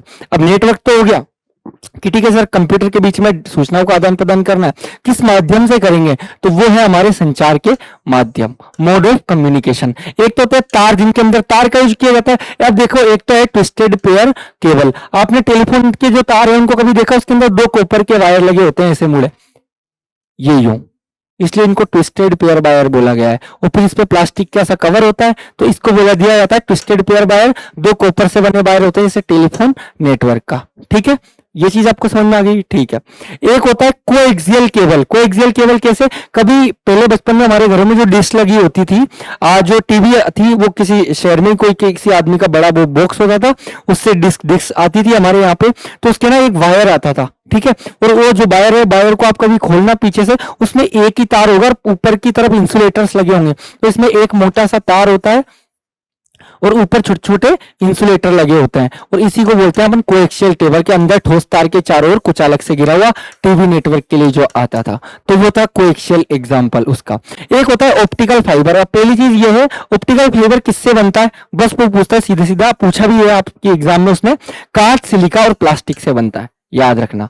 तो ऑप्टिकल फाइबर केबल किससे बनता है, कांच, सिलिका और प्लास्टिक से। और ये किस पर काम करता है सर, टीआईआर पर, टोटल इंटरनल रिफ्लेक्शन पर। इसमें क्वालिटी इन तीनों के अंदर सबसे शानदार आती है, ठीक है, सबसे शानदार क्वालिटी होती है इसकी। इसमें क्या होता है, ये कुछ इस बेसिस का होता है, इसकी 3 परत होती है, कोर, क्लेडिंग और जैकेट। और इसमें क्या होता है, जैसे यहाँ से आपका डेटा गया, ये लाइन गई, तो ये लाइट ऐसे ऐसे ऐसे ऐसे ट्रेवल करती है और इंदर ही रिफ्लेक्ट होती रहती है, तो इसमें ना हीट लॉस या एनर्जी लॉस बहुत कम होता है, तो इसमें डेटा अच्छे से सामने वाली जगह तक पहुंच जाता है जो आपका नेटवर्क है, ठीक है। तो इन तीनों में सबसे बेटर है ऑप्टिकल फाइबर, ये चीज समझ में आ गई। उसके बाद बेतार माध्यम। अब बेतार माध्यम में मेनली तो होता है तब ना इलेक्ट्रोमैग्नेटिक वेव्स के थ्रू ट्रेवलिंग करना। अब वो इतना आपको इलेक्ट्रोमैग्नेटिक वेव में कि रेडियो को डालो, अल्फा में, वो सारी चीजें हैं, मैंने जैसे पहले की उसमें भी पढ़ाई थी वो टेक्नोलॉजी वाली आपकी क्लास में, लेकिन हाँ यहाँ पे वो सारी चीजें आपके काम की नहीं है। आपको यहाँ पे क्या रखना है केवल कि माइक्रोवेव है, माइक्रोवेव ट्रांसमिशन का यूज किसके अंदर किया जाता है, माइक्रोवेव के अंदर इंफ्रारेड वेव, टीवी रिमोट होता है उसमें हल्की सी ब्लू कलर की सी लाइट दिखेगी आपको, आप कभी देखोगे ना रेड या ब्लू, रेड कलर की, हाँ सॉरी, तो उसको बोलते हैं infrared wave. Radio wave FM के अंदर होती है बस। अब मेनली इन तीनों का याद रखना है, क्या, ब्लूटूथ। ब्लूटूथ कैसा है, पर्सनल एरिया नेटवर्क और एक बेतार माध्यम है, ठीक है। ब्लूटूथ के माध्यम से बिना तार की तो एक मोबाइल से दूसरे में आप डाटा भेज देते हो, ब्लूटूथ। वाईफाई, ठीक है, तो ये वाईफाई का फुल नाम भी याद रखना है, वायरलेस फिडेलिटी। वाईफाई कैसा है, लोकल एरिया नेटवर्क। एक होता है सर लाईफाई, लाईफाई को वाईफाई का बड़ा भाई मान के चलो, लाईफाई वाईफाई की गुना में 10 गुना तेज होता है, ठीक है, और ये बहुत तेज स्पीड से इसमें आपका नेट चलता है, ठीक है। उसके बाद एक चीज आती है आरएफआईडी की, बस फुल फॉर्म तीनों की याद रख लो और कुछ याद रखो। रेडियो फ्रीक्वेंसी आइडेंटिफिकेशन बोलते हैं अपन आरएफआईडी को। इसमें एक आता है जीपीएस। जीपीएस क्या होता है, ग्लोबल पोजीशनिंग सिस्टम की आपकी जो गूगल मैप पे आप देखते हो अपनी लोकेशन बता देता है, किसके बेसिस पे, सैटेलाइट के बेसिस पे उस फोन की लोकेशन बता देता है, ये फोन इस समय पूरी अर्थ में कहां पर है, तो किसके बेसिस पे चल रहा है पता है, जीपीएस। एक चीज और आती है GPRS, general packet radio service, ये किस काम आती है सर, डाटा ट्रांसफर के। ये भी आपका क्लियर हुआ। उसके बाद आ जाओ, एक चीज आती है इंटरनेट। अब इंटरनेट हमें पता है कि इसको पहले तो बात क्या है, इसको पूरा नाम क्या है, इंटरकनेक्टेड नेटवर्क, ठीक है। विश्व का पहला वाइड एरिया नेटवर्क है, ठीक है, वो कौन सा था, ARPANET। ये क्या अमेरिकन आर्मी द्वारा यूज किया जाता था कि अमेरिकन आर्मी के जितने भी हेडक्वार्टर्स हैं वो सारे एक दूसरे से इस नेटवर्क के थ्रू लिंक किए जाए, तो पहला वाइड एरिया नेटवर्क बना ARPANET। और वर्तमान में सबसे बड़ा वाइड एरिया नेटवर्क कौन सा है, इंटरनेट, ठीक है। अब इंटरनेट चलाने के लिए किन किन चीजों की जरूरत पड़ती है वो आपसे पूछेगा। अब पहली चीज कौन सी आती है सर इसमें, हमारी मोडेम। मोडेम क्या होता है, मोडेम किससे बनता है, मो से मॉड्यूलेटर, डेम से डीमॉड्यूलेटर। ये क्या करेगा, आपके डिजिटल से एनालॉग में सिग्नल को कन्वर्ट करेगा, ठीक है। तो डिजिटल सिग्नल से एनालॉग में कन्वर्ट किया मॉड्यूलेटर, एनालॉग से डिजिटल में किया तो डीमॉड्यूलेटर। बस इतना इसके बारे में याद रखना है। मोडेम क्या है, जो सिग्नल को एक फोन से दूसरे में कन्वर्ट कर दे। तो इंटरनेट के लिए ये एक बहुत जरूरी चीज है, ठीक है। बस इतना। तो एग्जाम में सीधा क्वेश्चन आता है कि डिजिटल को एनालॉग और एनालॉग को डिजिटल सिग्नल में कन्वर्ट करने के लिए किसका यूज किया जाता है, हम बोलेंगे मोडेम का यूज किया जाता है, और बाकी हमें पीएचडी नहीं करनी। आईएसपी क्या है, इंटरनेट सर्विस प्रोवाइडर। ये कुछ कंपनीज है जो आपको इंटरनेट की सर्विस प्रोवाइड करती है। इससे हमारी वही जैसे जियो वाला है, तो जियो है तो जियो हमें इंटरनेट प्रोवाइड करवाती है, तो जियो हुआ, एयरटेल हुआ, तो यही सेवाएं हमें इंटरनेट की प्रोवाइड कराती है। इन्हीं को हम पैसा देते हैं उस इंटरनेट सेवा के लिए, ठीक है। एक चलता है वर्ल्ड वाइड वेब। सर क्या है ये world wide web, network system है जिसमें दुनिया की सभी वेबसाइट, समझना, वर्ल्ड वाइड वेब, डब्ल्यू क्या है, ऐसा नेटवर्क सिस्टम है जिसमें दुनिया की जो सारी वेबसाइट है ना, सारी वेबसाइट सर इससे लिंक है, ठीक है। अब इसमें आपको चीजों को खोजना है तो आप किसी भी सर्च इंजन के थ्रू वो आपको इन साइटों पे ले जाके पटक देगा। हर साइट का खुद का फुल डोमेन नेम होता है इसमें, ठीक है। अब क्या है, ऐसा नेटवर्क सिस्टम जिससे दुनिया की सारी वेबसाइट आपस में लिंक है, जिन्हें इंटरनेट की हेल्प से आप एक्सेस कर सकते हो, उनको पढ़ते हो, ठीक है। अब देखो वेब पेज क्या है, कोई भी वेबसाइट वेब पेज से ही मिलकर बनी। कोई वेबसाइट आप खोलोगे तो उससे रिलेटेड जो पेज खुला ना उसी को बोला जाएगा उसका वेब पेज, ठीक है। ये भी हो गया। वेब पेज का निर्माण किसके द्वारा किया जाता है, HTML hyper text market language द्वारा, मार्कअप लैंग्वेज। तो हम बात कर रहे थे वेब पेज का निर्माण किससे होता है sir, hyper text markup language द्वारा वेब पेज का निर्माण किया जाता है। पहली चीज तो ये कि भाई कोई भी वेब पेज है वो किस लैंग्वेज में होगा, तो याद रखना इसकी फुल फॉर्म HTML की वो पूछता है, हाइपर टेक्स्ट मार्कअप लैंग्वेज, ठीक है।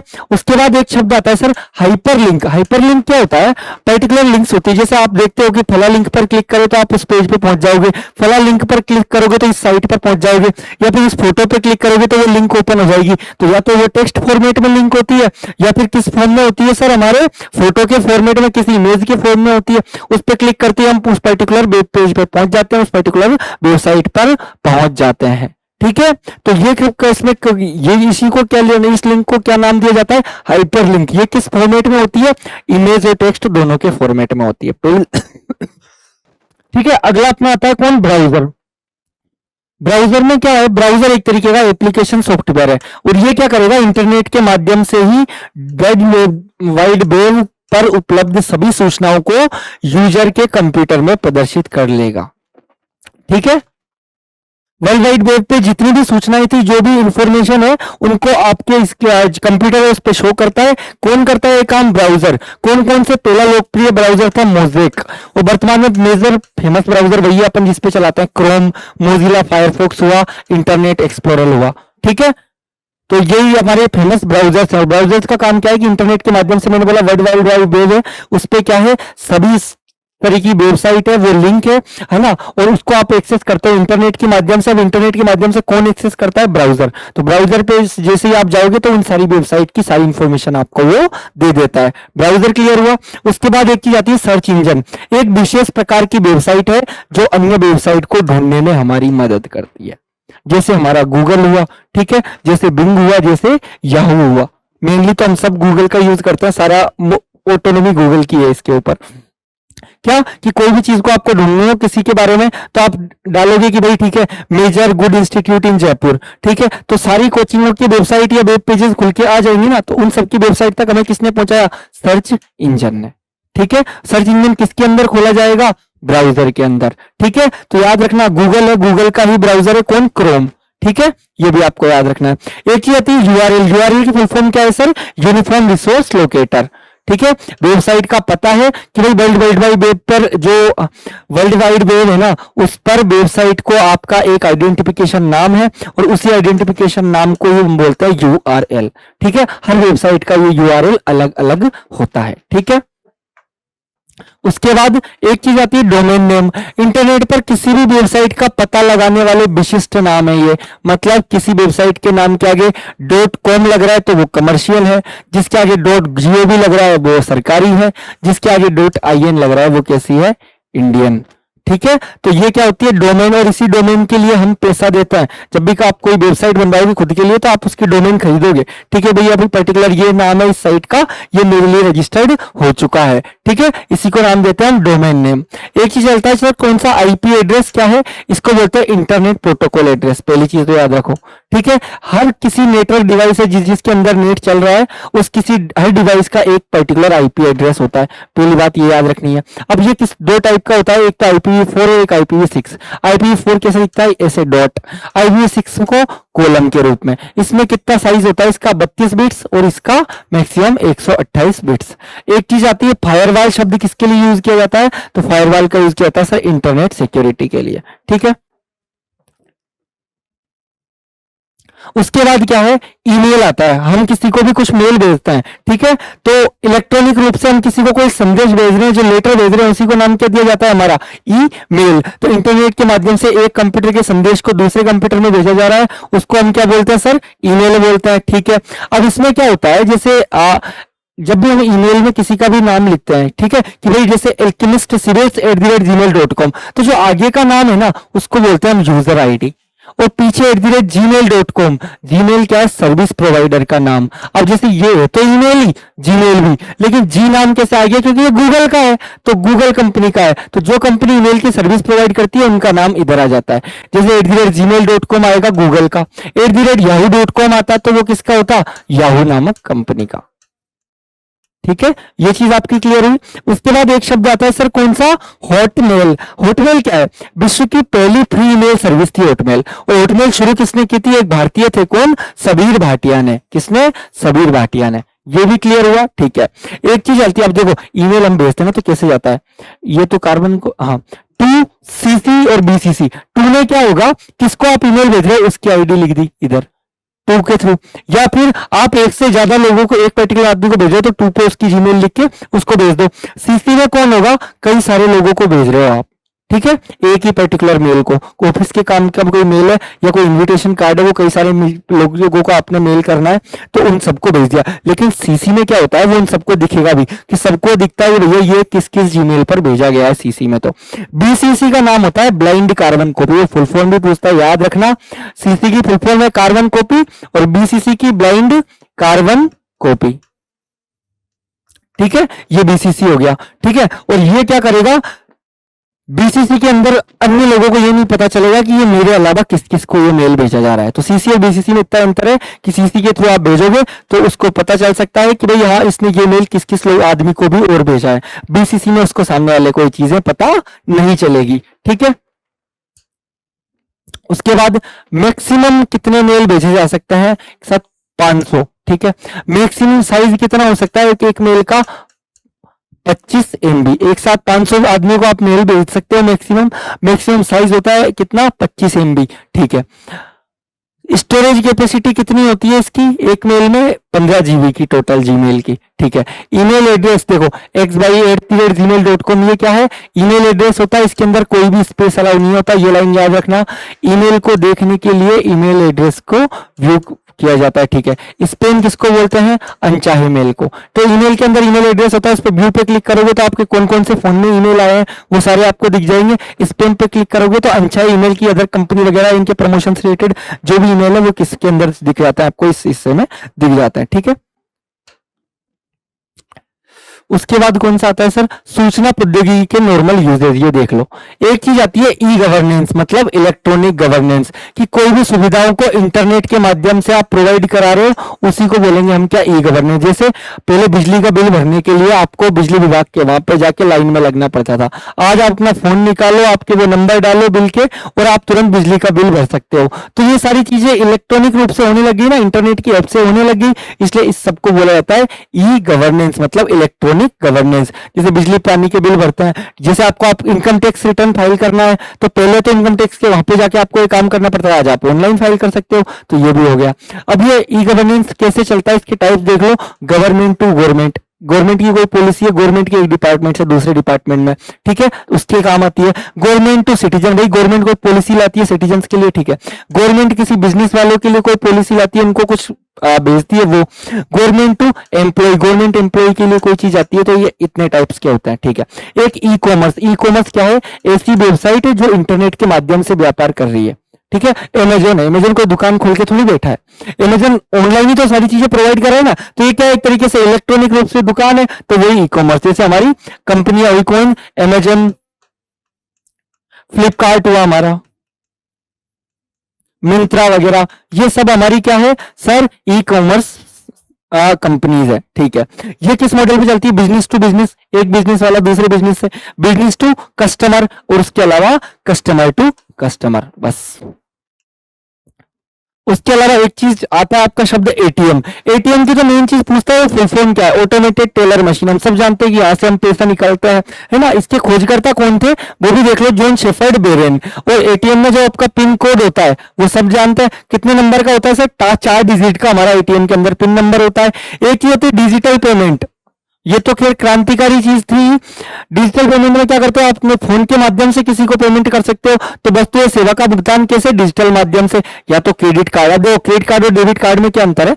डेबिट कार्ड तो होगा कि ठीक है भाई आपके अकाउंट में कितना पैसा है उसको ही आप निकाल सकते हो।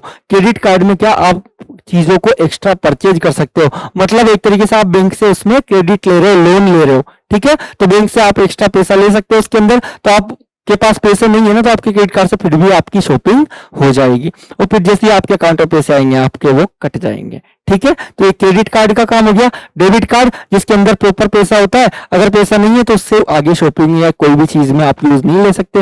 रुपए कार्ड क्या है सर? डेबिट कार्ड का ही भारतीय संस्करण है, जिसको किसने बनाया है? NPCR, National Payment Corporation of India ने बनाया है, ठीक है। अब अन्य माध्यम क्या क्या है पेमेंट करने के? यूपीआई, यूपीआई की फुल फॉर्म भी वो आपकी परीक्षा में पूछता है, यूनिफाइड पेमेंट इंटरफेस, ठीक है। एक है भीम, भीम यूपीआई जो हमारे भारत में चलती है, भारत का है जो, तो Bharat interface for money, Bhim की फुल फॉर्म भी आपको याद रखनी है। इसके अलावा हम गूगल पे यूज करते हैं, इसके अलावा हम फोन पे भी यूज करते हैं, किसके लिए? डिजिटल पेमेंट के लिए, ठीक है। एक शब्द आता है डिजी लॉकर। डिजी लॉकर क्या है? सूचना प्रौद्योगिकी विभाग है हमारी गवर्नमेंट का, उसके द्वारा शुरू की गई साइट है, और इस डिजी लॉकर में आपके जितने भी डॉक्यूमेंट है ना वो सब आपको एक ही जगह पर प्रोवाइड कर दिए जाते हैं। तो डिजी लॉकर में हमारे सारे पर्टिकुलर डॉक्यूमेंट एक जगह होता है, कहां पर?